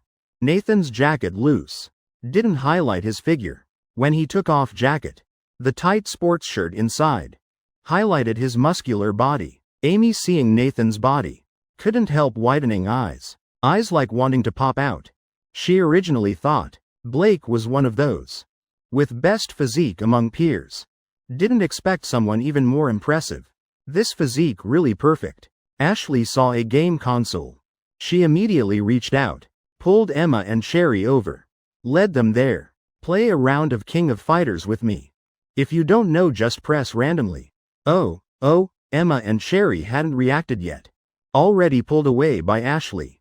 Forced to sit before game console. Honestly they only knew this game console existed. But never seen it. Never been to places like game arcades. Don't even mention knowing how to play. Just hearing Ashley say what game. Also didn't understand anything. Nathan and Lucas playing pool very enthusiastically. 3 girls also playing games in front. Only Blake and Amy sitting there. Not knowing what to do. Feeling uncomfortable. Looking like not knowing what to do. Blake occasionally glancing at 3 girls. While Amy occasionally sneaking looks at Nathan. Blake thought now could go play a bit. Get close to those 3 girls. As long as could. Play together would be fine. In other words, as long as could reconcile with Emma a bit. Then his trip wouldn't be wasted. Although now Emma and Nathan are together. But that doesn't mean they'll be together forever. Dating while in school too normal. Breaking up then getting back common occurrence. Important is now how to get closer. Oh, Blake suddenly thought. Beside me. There's someone I can use. Blake turned looking at Amy. Said, let's also go play with them. Sitting here is boring. He pointed toward 3 girls and said. Amy glanced once. No reaction. Shook head saying, not going. I don't like playing games. But I want to play pool. Amy looked at pool table ahead. Looking at Blake asked, how about we 2 go play? Go ask them. 4 people play together okay? Blake stunned a bit. Looking toward Nathan and others. Expression somewhat awkward. He didn't know how to play. 3 men. Only he didn't know how to play. How not become laughingstock for them? Forget it. You play with me for a while. After those 2 finish playing, I'll go play with you. Blake thought. If he went to play with Nathan and Lucas, he'd just be laughed at for not playing well. But playing with Amy then probably wouldn't lose too badly. He thought could fool Amy a bit. Up to you. Amy said to Blake. Tone no longer like when just entering, but still agreed to follow. Both went to where 3 girls were. Blake walked over, smiling said, "Let me play together. I also play quite well. I often play, never lost." Emma and Sherry looked back, eyes full of hope, like seeing substitute appear. That feeling very clear. Ashley slowly turned head, glared at Blake once, gently spoke, "Then you're quite good." Chapter 169. Then you don't want to lose, right? Emma and Sherry hurriedly gave up seats. They didn't want to be easily defeated by Ashley anymore. Both each holding a controller. But still not Ashley's opponent. She like a big mountain impossible to cross. "I'm coming." Blake confidently rubbed hands. With expectant mood, he sat down, ready to show his performance. He admitted he wasn't as good at studying as Ashley. But how could lose in this game? "You say, do you also want to play?" Ashley moved aside, creating distance. Coldly said, "Lose 1 round must pay back sticker, no problem." Wrong. Play again. No, not right, play again. "I'm being serious. Just now was just finding feeling." This, controller has problem? Why can't do skills? KO. Not playing anymore, I'm useless. No face left. Blake immediately raised hands surrendering. Face emotionless. Eyes soulless. Like already dead long ago. No more reasons to defend. Change person. Change position. Change controller. Face full of notes. At this time his head like a rag. Full of rag pieces in head. Just take 1 breath. Could easily make paper fly into mouth and choke. No one told him Ashley was this good. He really was pressed to ground and trampled. At first he thought he was quite okay, but actually was being defeated. Is using dragon slaying sword to kill an ant? What's going on? At this time, Lucas came over. When everyone looked at him, all were surprised, startled. Just saw Lucas standing there, holding pool cue in hand, face full of chalk powder marks. When everyone still confused. Still Emma who laughed first. 1 hand covering mouth, until tears came from corner of eyes. Sherry hurriedly ran over, used hand to wipe Lucas's face. Asked, "What happened?" Right after, Nathan also came over. Just his face was clean. No marks at all. "Still want to play?" He smiled lightly, looking at Lucas and softly asked. Lucas like a rocking tree. Head like a drum shaking hard. Waved hand saying, "Not playing anymore, not interesting. Sitting here drinking water 3-4 minutes is 1 game. I almost didn't do anything. Haha, sorry. You're too fast. Startled me. Who are you like a rag?" Nathan looked at Blake and Lucas. Very startled. He thought he'd turned Lucas into a blue elf. And thought that was already too abstract. Didn't expect another rag. Blake and Lucas lowered heads. Faces full of embarrassment. Didn't expect to lose so badly. They were originally quite confident. Who knew Nathan and Ashley were so terrifying? "Hurry up, who else wants to challenge me? This time I won't use skills. Play 2 more rounds. You go later." Nathan and Ashley simultaneously spoke. Looking around once. 2 men already rested. Remaining Emma, Sherry, and Amy 3 definitely won't have any match. Emma pointed at the 2. Said, "Probably only you 2 playing would be somewhat interesting. Otherwise you play 2 game rounds. Play 2 more pool rounds." The others nodded agreeing with Emma's words. They also definitely wouldn't have any interest. Definitely not the same level. Nathan and Ashley slightly tilted heads. Then simultaneously looked at each other. Frowning. Right after, both said in unison, "No. He's too terrible." Before finishing words, both simultaneously turned backs, continued playing their own games. Others couldn't help being surprised. Somewhat not understanding. faces showing confusion.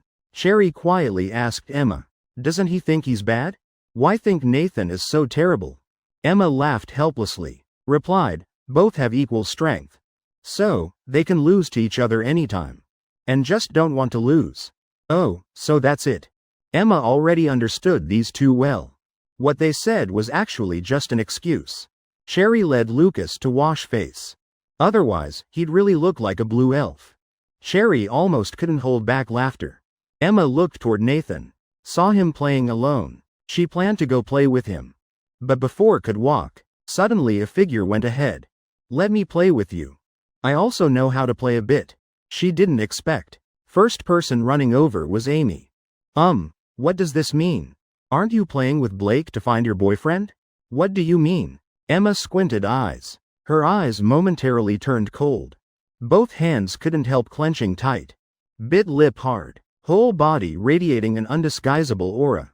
Then she forcefully walked, stopped right in front of Nathan, grabbed the pool cue from his hand, looking toward Amy, quietly said, "You want to play?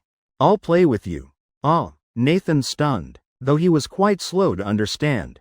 But after all had been with Emma for a while, with Emma's state like this way of speaking and aura, seems she's a bit angry, feeling somewhat scary. "Let me play together. I can also play." Just now Blake had removed all papers from face. When seeing Blake, eyes lit up, hurriedly approached. But, seems he hadn't understood current situation. Fine, let you play."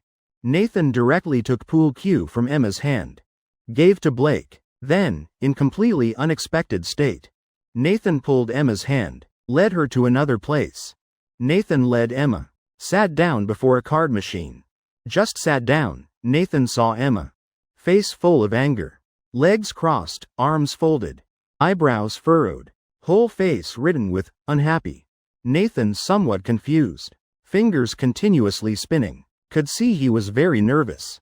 Then, he gently placed hand on Emma's leg, blinked, looking at her, whispered, "Don't be angry anymore. You want to go to hospital? You can try with her." Emma blinked big clear eyes, surprised looking at Nathan. Those words just now really came from Nathan's mouth?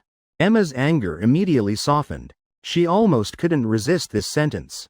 Corner of her eyes slightly curved up, seemed to be smiling. She placed hand on Nathan's hand, gently said, "I'm not angry anymore." Nathan immediately breathed relief. Face showed smile again. Nodded, "That's good then, if something happens tell me. I'll stand up for you." "Got it." At this time, Cherry and Lucas also came from bathroom. Lucas finally washed face clean, using hand to wipe face, while Cherry helped him wipe glasses, and carefully fixed messy hair. Nathan saw them come out, hurriedly called them over. "Hey, come play cards." Lucas put on glasses, raised hand saying loudly, "Coming. I don't believe there's any game here I can't beat you at." Then, he pulled Cherry's hand, straight to card machine. Cherry looked at Lucas, quietly said, "I don't know how to play." "No problem, I'll help you." At this time Ashley also sat down, sat beside Cherry. Now 5 people all gathered around card machine, leaving Blake and Amy at pool table, looking quite awkward. Blake sighed, turned looking at Amy, looked once, said, Shall we play? Do you know how? If not, teach me." Amy directly put down pool cue, turned and left. Before leaving, left saying, "If don't know then practice more. If don't know then go learn." Blake felt very embarrassed. Now he felt worthless. Almost 2 months, not appearing before Emma, facing again. He didn't receive positive change from her. Instead felt she was even more distant. Though having boyfriend, and keeping distance from other boys was normal. But this action, obviously she hated him. Now good. Even the girl he brought also changed opinion of him. And he himself cut off his own retreat. Nathan shuffled cards, looking at Lucas, said, "So meaning, after this weekend, you'll go home study hard, right? Definitely facing many exams. Too loose also not good. Definitely. Didn't I tell you? Now my mom and Sherry's mom have agreed. They agree we're together for real. But they're also much stricter. So what? Didn't I tell you before? Now Cherry and I have unified. Really agreeing is real. But now it's harder. Eating with Cherry. Don't touch me. Touch what? I'm playing cards. Lucas helplessly pushed cards, as if talking about playing cards. After several rounds, Nathan still won most. Next was thanks to Ashley's help escaping, while Lucas continuously lost, either other subsidiary points or his own wrong moves. Strange. Why so unlucky today? Playing anything also lose like this? He even suspected he was really unlucky. Then what game you want to change? I'm fine. Nathan looked at Lucas with Victor's appearance. Smug expression made Lucas feel uncomfortable. He really didn't understand why Nathan was good at everything. Seems his previous poor grades. In days not studying, he didn't waste time. At least besides studying, he was very good at other things. Lucas looked around game tables, computers, game consoles and such. He definitely wasn't opponent. Finally, he looked toward big dining table. I'm hungry. Can we eat first? Nathan looked at watch. Nodded saying, also fine. Already lunchtime. Then call chef to cook food. Here has chef specializing in party meals. After notifying chef to cook. Wait about half hour. Someone will bring to room. Total 18 dishes filled big dining table. Nathan and everyone only 7 people. If divided, each person would sit too far. So, they sat closer together. Emma rotated dining table once. She didn't pick any dish. Somewhat strange, but Ashley only noticed Emma's action. She was really very careful in being a girlfriend. One sentence from Ashley. Sound not loud but very gentle. So everyone heard. Everyone looked at each other, not understanding what Ashley said. While Emma lowered head, thin lips slightly red. Actually, after bringing dishes to table, Emma had clearly distinguished which dishes Nathan could eat, which dishes Nathan couldn't eat. So she rotated dining table, bringing dishes Nathan could eat to his front. Nathan also realized. Corner of mouth curved up. Showed light smile. Extended chopsticks. Picked food for Emma. Gently said, eat. Don't need to worry about me. Do you guys drink? At this time a sound broke silence. Everyone raised heads, looking toward sound source. Indeed, they didn't guess wrong. This sentence was Blake's. Soon, all simultaneously shook heads. Almost without hesitation. They all didn't have drinking habit. Several basically didn't know how to drink. Before everyone's firm refusal, Blake still didn't give up. Just a little wine, today so happy. We haven't met for long. Drinking a bit is fine. Nathan pointed at Amy saying, if you want to drink, let her drink with you. We don't drink. I also don't drink. Nathan just finished speaking. Amy immediately showed her attitude, making Blake feel very embarrassed. He realized he was isolated by everyone. Silent for a while, Ashley just shrugged, quietly spoke. I don't know what you mean. But I remind you, no matter how well you think you drink, but definitely can't outdrink Nathan. If you want to drink until hospitalized, then try with him. Blake's mouth stiffened, face full of displeasure. Why Nathan again? Is Nathan a god? Now even drinking can't beat him? Emma didn't know this, because never seen Nathan drink before. You drink well? Nathan rubbed nose, coldly replied. Probably hereditary from family. Emma thought few seconds, then leaned near Nathan's ear, whispered, next time I'll drink with you. Chapter 171. I feel this game isn't a good game. Oh, really? Really? I'll cook. We'll do it home. All right. Then after this final exam. Nathan and Emma talked quietly, their hands still holding tight under table, feeling like this was their private date, completely not caring others were here. Everyone seemed used to this scene. But Blake felt uncomfortable inside. He'd never seen this scene. Seeing the person he liked most since high school, person he always admired, now like a virtuous wife, caring for another man meticulously, picking food then gently blowing before putting in bowl, corner of mouth with oil, immediately taking napkin to wipe clean, eyes looking toward him, like an infatuated girl, like seeing idol she loved most. Feeling of affection, feeling of worship completely clearly shown. Blake, seeing this, almost couldn't breathe. He thought, did Nathan save Emma's life? Though they're lovers. But isn't this level too exaggerated? Those who know they're a couple. Those who don't know might think Emma is Nathan's maid. Important thing is everyone felt very normal. They had no reaction. Could it be they're used to them being like this? Blake looked at Amy beside. Found she was also looking toward Nathan and Emma. Eyes full of envy. Blake thought secretly, if he hadn't met Nathan and everyone, or if he hadn't cut off relationship with Amy, maybe he could also hold hands and walk together. But, without comparison, no hurt. But now seeing these beautiful girls, he looked at Amy and saw clearly too big difference. But already here, maybe also have to try to finish. Blake glanced at Amy several times, looking like preparing mentally. Then, he picked food and placed on Amy's plate. Then showed what he thought was perfect smile. Amy first smiled lightly, then turned looking at Blake. Her eyelids immediately drooped. Her face changed quickly. You don't eat? Why put on my plate? Why put on my plate again? Blake, stunned a bit, looked down. Found he just unconsciously put food on Amy's plate instead of his own. Oh, no, I just wanted to thank. But I don't eat spicy. I think I told you yesterday. Amy glanced at Blake once. Cold eyes shooting toward him. Blake felt like being splashed with cold water on face. He knew clearly, maybe this was the end. All done by himself. No way to salvage. After eating finished, Ashley patted Nathan's shoulder, pointed at computer beside saying, go play a bit, I see configuration quite good. Can turn on maximum effects. Nathan was about to stand up. Lucas spoke up, Nathan. Let's play together. After all, this is last weekend we go out. Also right. Nathan thought a bit. Felt made sense. Computer at home can also play. But chance to play with Lucas. And these friends. Probably only today. Nathan turned looking at Ashley. Ashley also agreed with this thinking. Nodded. Sat down. But now problem is, what can they play? Actually, these entertainment games.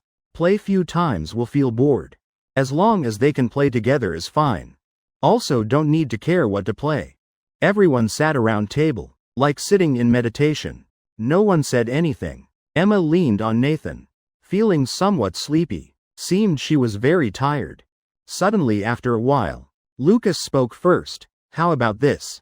We write games want to play on paper. Must be games all of us can play. Then we just draw one, okay? Everyone looked at each other. Looked at each other a bit. Then nodded. Answers successively rang. Okay, that works. Then each took a piece of paper. Separately wrote game they wanted to play. Ashley. Arcade championship, I'll give way a bit. Lucas. Board games, anything fine, but can't ruin for personal feelings. Amy. Card games, need Ashley's help. Nathan. Playing cards, Emma. Nathan decided. Amy. A big game. Truth or dare. Blake. Everyone had written their games. Blake avoided very far. Just wrote down game he wanted to play.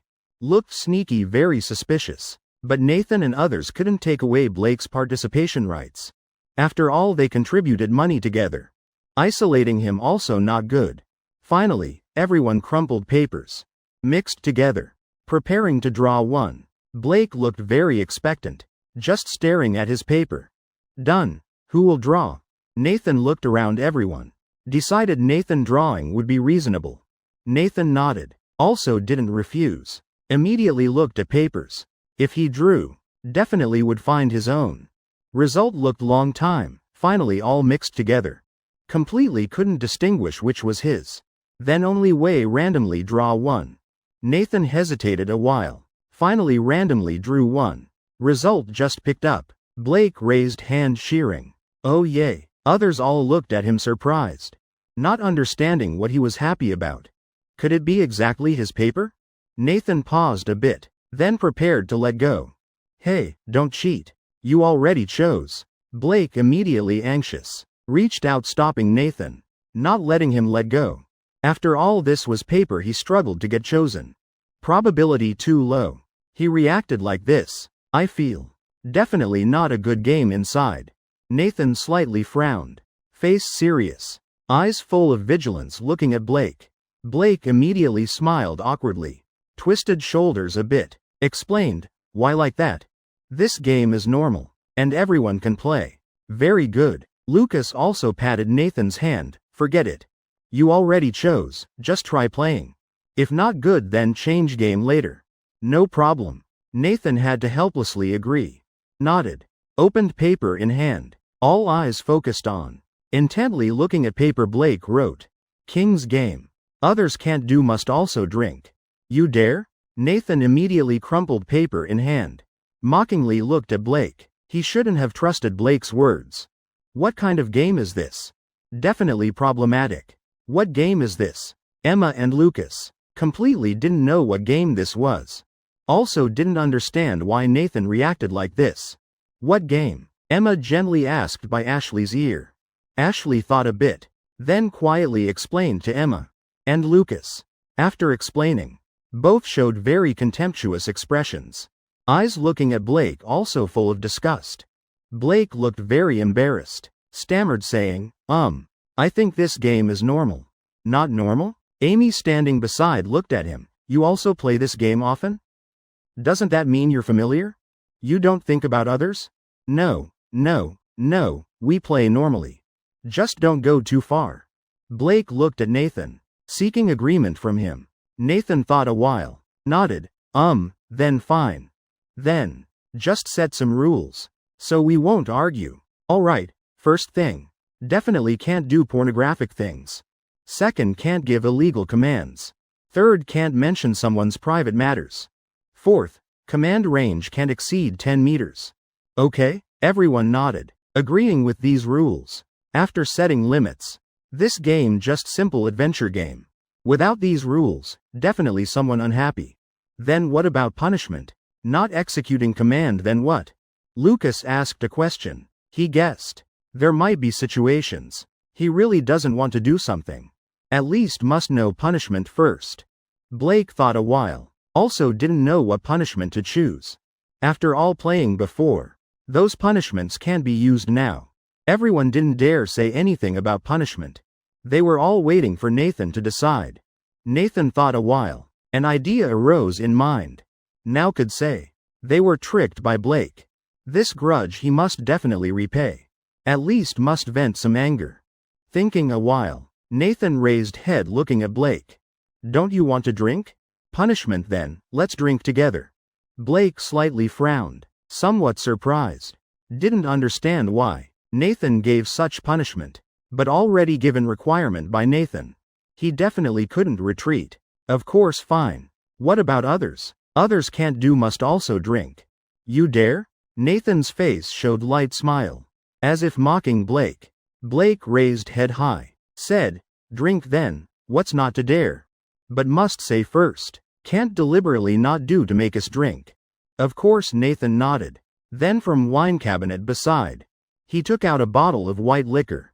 Emma showed somewhat worried. She'd never seen Nathan drink. Also didn't know if he could drink. What would happen after drinking? But Nathan seemed to sense Emma's worry. He turned back, eyes comforting her. Both hands also held her hands. All right. Blake took out a deck of cards. Took out an A7 and a joker. Total 8 cards. Each person chooses one. Leave one. Joker is king. Can command others. Each only knows their own card. Don't know others. Remaining card is king's. So possibly, king can dig hole for himself. First round begins. Everyone took a card. Looked carefully then placed on table. I drew it. Amy flipped card. Drew joker. Meaning, she's king this round. Can freely command. Everyone looked at her, waiting for her to speak. Blake very worried. He and Nathan had prepared full glass of white liquor. If anyone can't do, they must drink. 1 sip, equivalent to 1 or 2 glasses. Drink few more rounds. He definitely can't take it. So first round I'll be simple. Number 3 hugs, number 5 spin 3 circles. Amy also knew couldn't make excessive demands. So just said simpler demand. But this demand for Blake was enough. He showed small smile, no one noticed. His purpose achieved. Don't need excessive demands. Just these simple commands. Isn't it very good? With many girls present here. Probability of interacting with him very high. He glanced at his card. Too bad was number 4.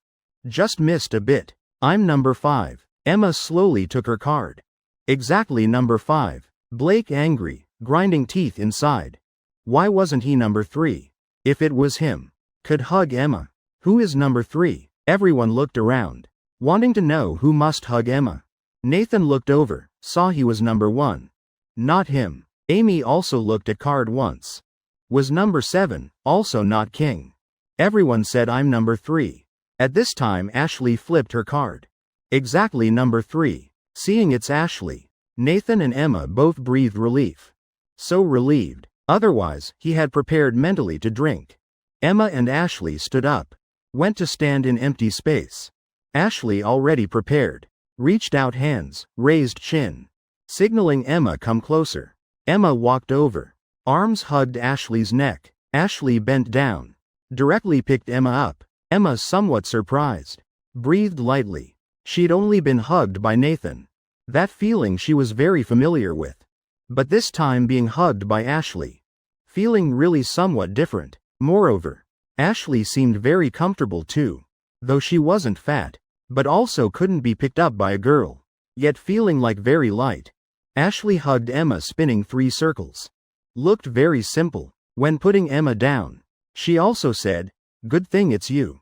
If it's Nathan then. Even if dying tired I couldn't lift."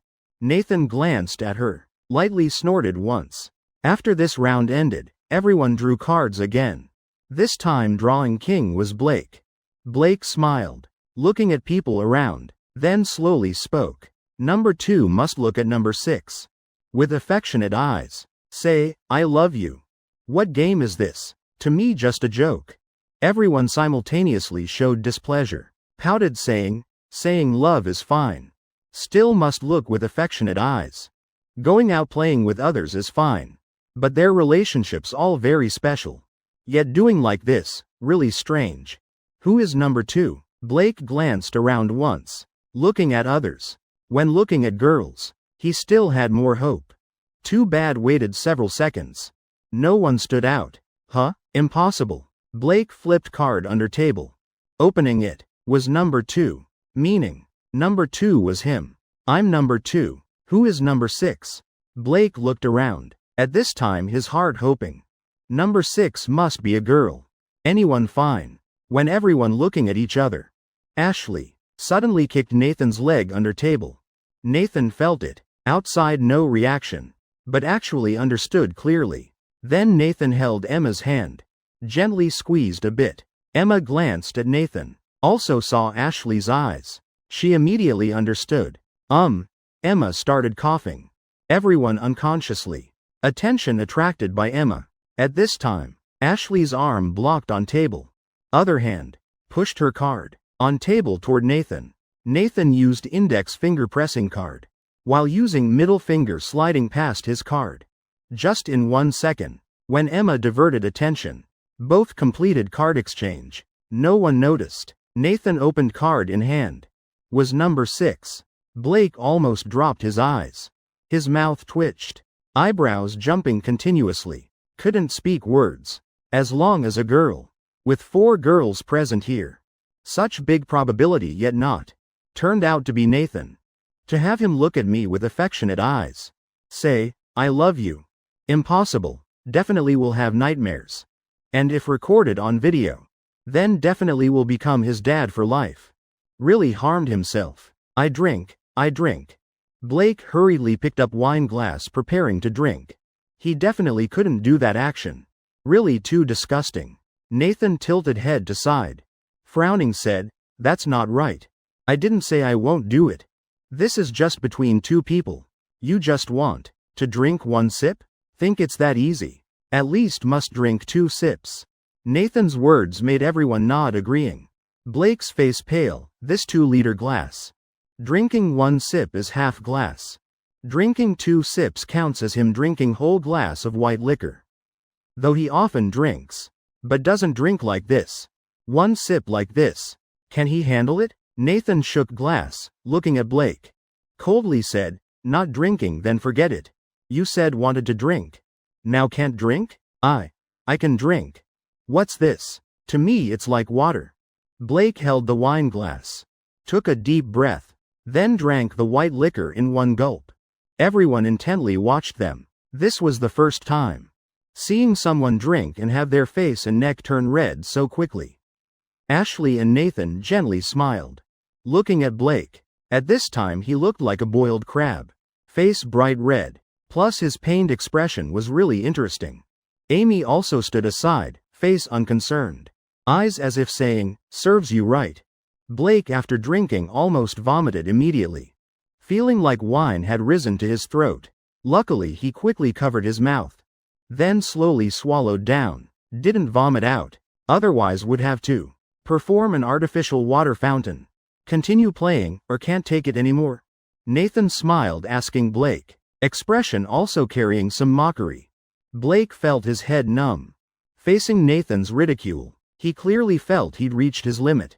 I'll rest a bit. Blake was about to say something. Already saw Nathan reach out, pulling Emma into his arms. And Emma also very obediently leaned into Nathan's embrace, her thin lips slightly curved up, carrying a gentle smile. Seeing this scene, Blake felt anger burning inside, making his face and neck flush red. Can't even drink alcohol? Just continue. Only played 2 rounds. Blake waved hand, expression not giving up. Nathan shook head saying, "Can't do that. We don't encourage drinking. If something happens from drinking, we also have responsibility. Forget it, stop playing." No, I know my limits. No problem, if not I'll sign liability waiver, okay? Blake at this time had red eyes, completely not caring what Nathan said. He just wanted to continue playing, to vent all anger. Not drinking, then forget it, you said so, then continue playing. Nathan sneered, looked at Ashley and Emma once, then started shuffling cards. At same time, he thoughtfully filled Blake's glass with wine. 3rd round begins. This time, Nathan was the one who drew the king card. Nathan looked at the card, without hesitation immediately said, "Number 6 and number 7 drink." What's wrong? Isn't this a bar drinking game? Blake confused. At this time, he seemed to start thinking after pausing. He realized he'd been tricked. Number 6 and 7 were Lucas and Emma. Both shook heads simultaneously, said they couldn't do it, and reason very reasonable. If drinking, their minds would be affected. Result would be grades dropping and leading to breakup. So no matter what, couldn't drink. So according to agreement, definitely Nathan and Blake would drink. Wait, Blake hadn't reacted yet. Nathan immediately picked up wine glass, drank it all in one breath.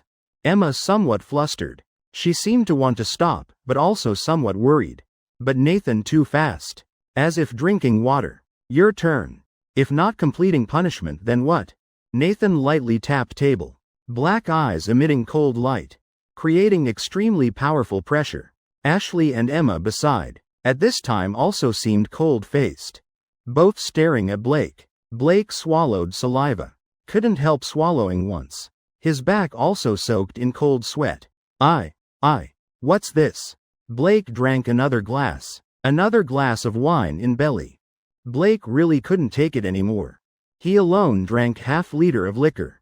Just within 10+ minutes, he covered mouth hurriedly stood up going to bathroom. Then started violently vomiting inside. All right, done. Nathan leaned back in chair, rotated shoulders a bit, looking extremely comfortable. Emma showed worried expression, looking at Nathan. She softly asked, "You're okay, right? You drank as much as him." 1-liter bottle in front. Already drunk clean by Nathan and Blake. Both drank almost all, but conditions completely different. Blake now in bathroom performing, while Nathan still sitting steady as rock, like hadn't drunk anything. Face unchanged color, eyes also not wandering. "I'm fine, this wine is light." Nathan shook head, looking at empty wine bottle on table, gently replied, "So you can drink this well? Really good." Emma blinked, softly exclaimed in amazement, tone also carrying admiration for Nathan. Nathan somewhat embarrassed. Scratched head once, continued scratching. Nothing special. Just I rarely drink. Drinking too much harms body. The sweet state of both made Amy sitting opposite extremely jealous. She pointed at her face, sighed, opened mouth saying, I'm really jealous of you. You can find such a good boyfriend. Emma looked at Amy, lightly shook head, not that I found. Just such a good boyfriend shows me. Amy suddenly widened eyes. Whole person also slowly sat up straight. Expression on face gradually showing disbelief. She turned looking at others. Lucas, Sherry and Ashley. These people all just smiled lightly. Ashley shrugged. What they've been through, much more complicated than you think. When Blake came out, he had to hold while walking out, face red as persimmon. Veins on neck and forehead also bulging. Could see how violently he'd vomited. All right, if you're fine then rest. If fine just rest. Let's play something else. Nathan stood up, held Emma's hand, left the table, preparing to play other games. The rest also followed one by one. No one cared about Blake's condition. Blake panting, breathing extremely urgent, but his eyes stuck to one point. That was Nathan and Emma's holding hands. This scene in his eyes really glaring. Hard to accept. In his heart, still thought, the person who should hold Emma's hand was him. Not Nathan. Everyone went to other entertainment area, chatting while playing. Blake just alone hiding in corner, not saying a word. Everyone thought he was too drunk, sleeping. So no one cared about him. After a while, Emma gently patted Nathan's shoulder. Softly said by his ear, I'm going to bathroom. Okay. When Emma left Nathan's side, heading toward bathroom, in Nathan's head, seemed a signal flashed. He unconsciously turned to look.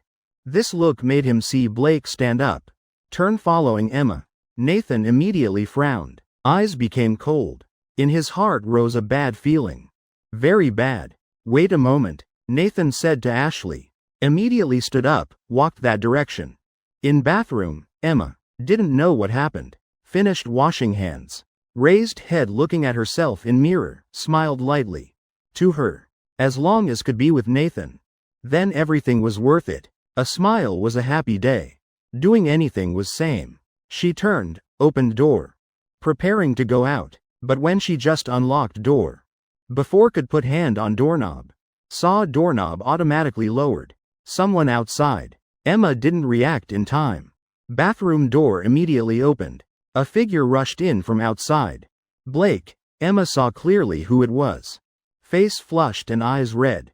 Obviously drunk. Blake came in. Immediately closed door and locked tight. Door locked, making Emma's heart rise with fear. She opened eyes wide. Frightened, body frozen. Holding breath. Continuously backing away. What are you going to do? Blake panting, advancing forward, quietly saying. Emma, you don't know how much I like you. Why with Nathan? Why betray me? How far have you and him gone? Did you give yourself to him? How many times, Nathan? Nah, Nathan. Emma backing while shouting. She was really scared, frightened, body shrinking, continuously backing, face pale, lips trembling non-stop. She didn't know what Blake intended. But definitely nothing good. She absolutely couldn't be defiled by Blake. Otherwise, she also wouldn't dare face Nathan anymore. Rather die. Emma, let me do something. Like hunting prey, Blake attacked fiercely. Emma immediately dodged aside. Avoided Blake's attack. At this time, bathroom door knocked hard. Bang, bang, bang. Blake. I give you 3 seconds. Open door immediately. Otherwise I won't be polite. Outside was Nathan's cold voice. Though emotion not high but could feel anger in voice. Blake laughed coldly once. Said to person outside. Nathan, don't think I'm a traitor. 1. Who are you threatening? Surely today you can't do anything to me. 2. Nathan. I. Bang. A loud sound. Door lock immediately broke. Glass on door also showed web cracks. Door creaking slowly opened. Nathan stood at door, face dark. Like storm before rain. Pressure enveloping making people unable to breathe. Nathan lowered raised foot. Slowly put down. Then walked into bathroom. Blake face dull. Expression soulless. Eyes wide open, completely stunned. He couldn't believe Nathan could actually break door to enter. Emma hurriedly ran to Nathan's side. Hugged him tightly. So scared, body still trembling. Good girl. You go out first. It's okay. Nathan's final gentle voice rang by Emma, gently stroking her head. At this time, Ashley and everyone also ran over. Standing behind Nathan, Ashley hugged Emma, using hand to gently rub her back. Looking at Blake with cold eyes, said to Nathan, "You don't spare him." Of course, chapter 175. But my limit only has one. Only Emma. Emma clearly frightened badly, sitting there still looking shaken. Ashley continuously comforted her, then gradually stabilized emotions. Clearly a drunk suddenly rushing in with bad intentions. This matter definitely would leave trauma in heart. In bathroom, Nathan advanced step by step. His body tensed, muscle lines showing, hard and powerful. Clenching fists tight, knuckles white, frowning, lips clenched tight, eyes showing anger. Almost could burn surrounding air. Blake kept backing, until plopped down on toilet seat, face showing clear fear. Nathan's state at this time really scary. Plus his build made him really trembling with fear. Nathan, listen to me. Bang. Before Blake could say anything, a heavy slap struck his face. Impact sound echoing in bathroom. Ear-piercingly terrible. Blake's head turned completely back. Body also fell backward. Whole person fell on floor. Soon, Blake's face flushed. On cheek clearly showing red handprint. Blake kneeling on ground. Covering cheek. Shaking head. Saliva flowing from corner of mouth. Eyes continuously squinting. As if completely dazed. Nathan bent down. Reached grabbing Blake's hair. Pulled his head up. Looking straight into his eyes. I'm this kind of person. You curse me. Scold me. Provoke me. I don't care. Also not angry. But my limit only has one. Only Emma. Nathan's voice very deep. Like carrying no emotion. Blake hearing this. Panting, simultaneously. Forced lips curving into smile. Then bit at Nathan contemptuously. HMPH.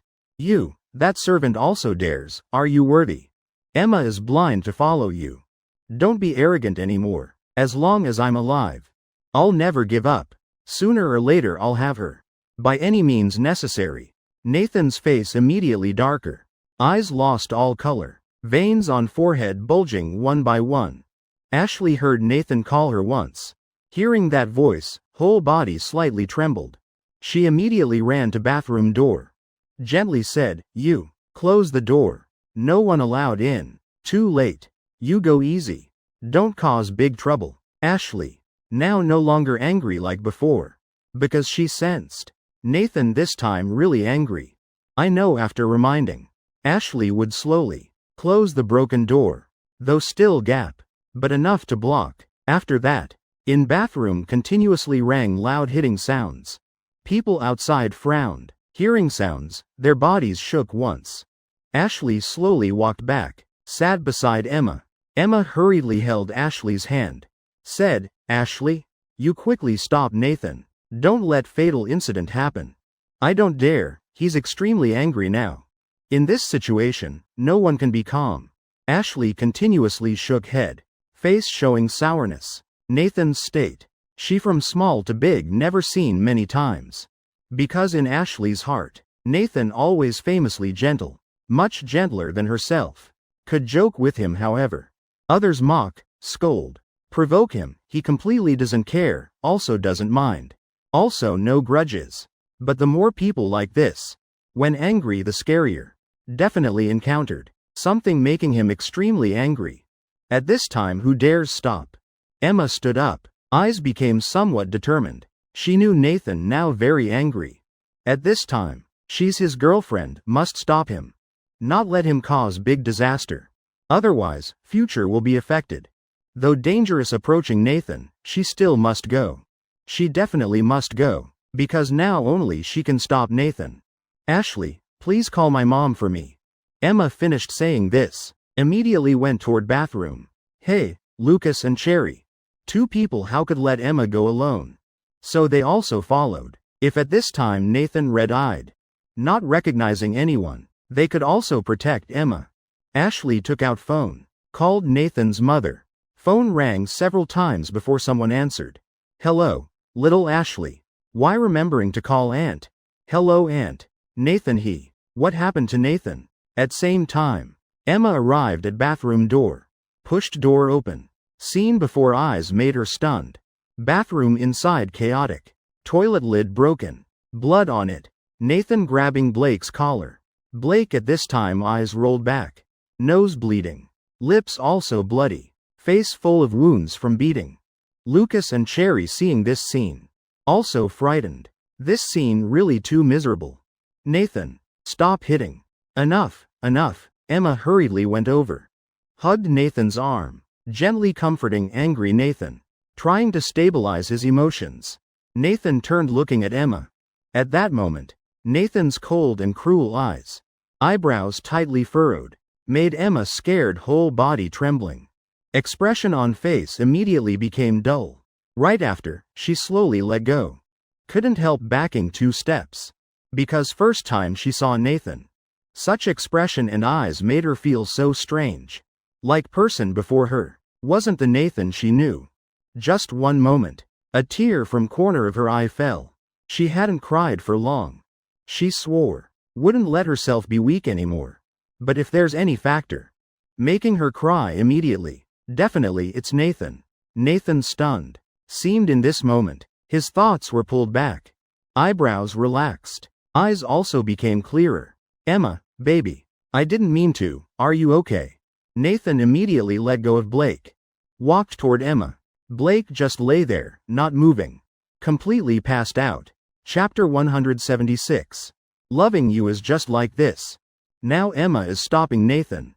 But I feel she can't stop him. What to do now? Ashley recounted the whole incident. To person on other end who was Lily.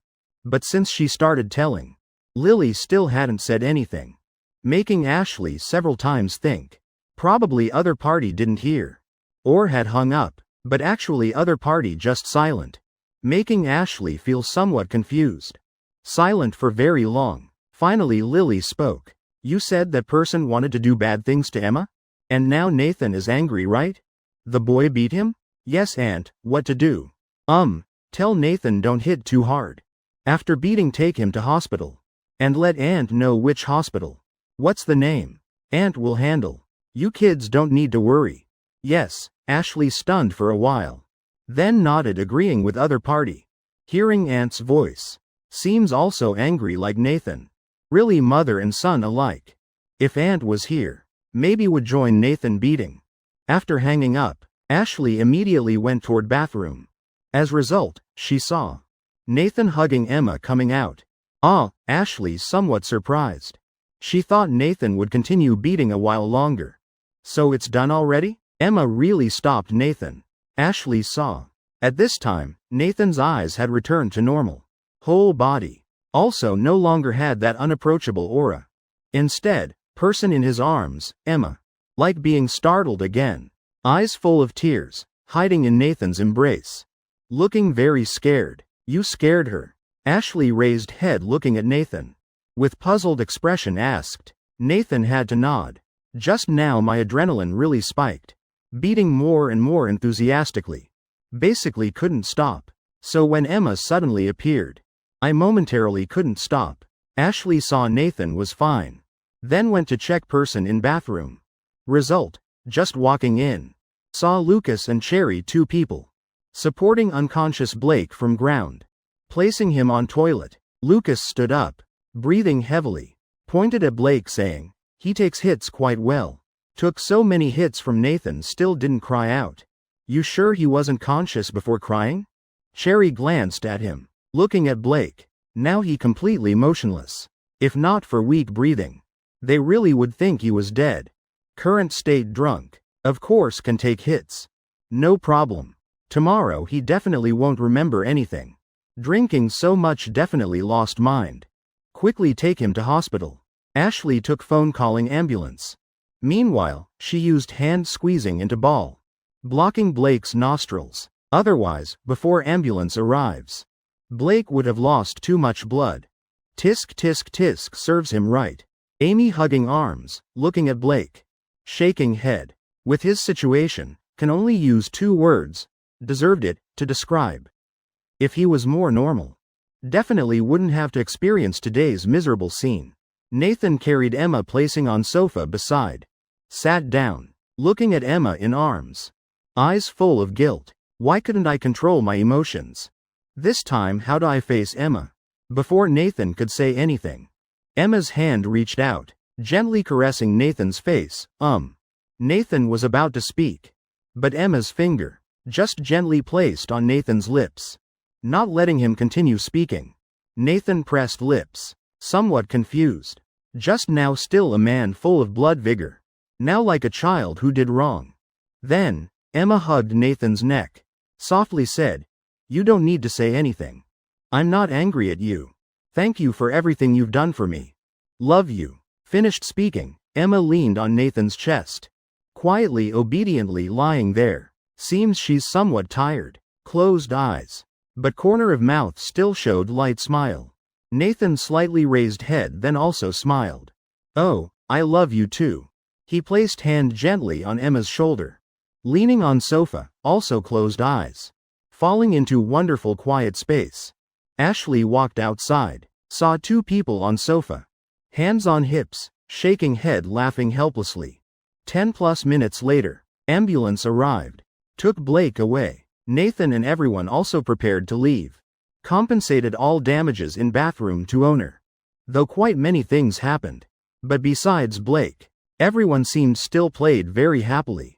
Lucas, holding Cherry's hand, looking at Nathan, said, "You really okay? At that time you were really scary. I couldn't stop you. Don't blame me. No problem, made you guys laugh." Nathan waved hand. Gently said. He seemed not caring about this matter. As if person who experienced those things wasn't him. What's there to laugh about? What relationship do we have? Anything, just tell me. Later, when have chance, let's go out again. Lucas raised fist. Gently punched Nathan's chest. We're best friends. Looking at subway station. About to get on train. Probably will be winter break. Work hard. Next exam don't let grades drop. Don't let me surpass you. Next time you must work hard. Surpassing me not easy. Lucas snorted, laughing, replied. They became closer. Then subway door opened. 2 people said goodbye, then left. Emma leaning on Nathan's shoulder. Still sleeping peacefully in quiet. Ashley looked at her once. Softly said to Nathan, "Today she's really very tired. Also frightened once. You go home, comfort her." Still need to say? Nathan nodded. Looking at Emma leaning on him. His eyes full of love. Having such a gentle and understanding girlfriend. Don't know what virtue accumulated in past life. To have today's result. Dad, I'm going. You guys don't miss the train. Ashley said goodbye to Nathan, then got on train. Nathan and Emma still had to sit one more station. After Ashley left, Emma slowly opened eyes, raised head, looking at Nathan beside. You're awake? I'm hungry. Let's go home. Go downstairs, eat some noodles. Nathan brushed Emma's hair aside. All right, today indeed we seem both have no energy to cook anymore. Chapter 177. Seems someone needs some comfort. Nathan and Emma's life. Nothing changed. During this time, Nathan's mother called asking if Emma was okay. And also told them don't need to worry about anything. Emma still quite worried. Don't know how the plot would be handled. Now indeed important time for Nathan to study. Can't be delayed by this matter.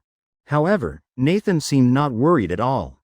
Still living like usual. Like nothing happened. Until few days later, Blake's father personally brought injured Blake to Nathan's house to apologize. When Blake and his father together bowed, apologizing at the door, Emma then understood why Nathan wasn't worried. Facing the apology, Nathan had no reaction. After hearing them finish, he just closed the door. Also didn't reply anything. Emma looked at Nathan. Turn walking toward sofa. Tentatively asked, "Was it your mother?" She definitely didn't think Blake and his father could be so understanding. Clearly someone had done something. And this person besides Nathan's mother? Definitely no one else. Nathan nodded. Replied. Probably so. Mom knows about this. Then nothing to worry about. How Mom did it I don't know. But, definitely won't let you suffer. Mom is famous for protecting family. Emma felt warm inside, but simultaneously also felt somewhat guilty. She seemed always causing trouble for Nathan and his family. Feeling like she's an unlucky star. Sorry, it's all my fault, causing you and Mom trouble. Emma lowered head, said softly. She couldn't help admitting, her existence definitely would more or less bring trouble to Nathan. But she couldn't bear to leave. This selfish feeling, she didn't know if right or wrong. What are you saying? Nathan turned and walked to Emma's side. Then bent down, picked Emma up, held her in arms. Emma leaned on Nathan's chest. Gently bit lip, looking somewhat embarrassed. Because Nathan always did this. She couldn't bear to leave. Every time treating her like a child. Spoiling her. Indulging her. Who wouldn't be captivated? Nathan smiled looking at Emma in arms. Gently said, "Seems someone needs some comfort." Emma nodded. Gently replied. Her ears also naturally turned red. What kind of comfort needed? Need kiss? That soft, sweet kiss. Like snowflakes falling gently, quietly falling. Like goose feathers scattering. Night street extremely bustling. Warm light from electronic stores mixing with light snow. Making this winter more magical. So cold. Lucas rubbing hands, breathing cold air. Walking step by step on snow. Nose and face red from cold. Cherry holding Lucas's arm. Leaning on his shoulder. Slightly curving lips smiling. I think it's quite normal. That's right. Lucas turned looking at Cherry. Mouth curved in light smile. Looking ahead. Softly said. Last time going out together. Was also 2 months ago.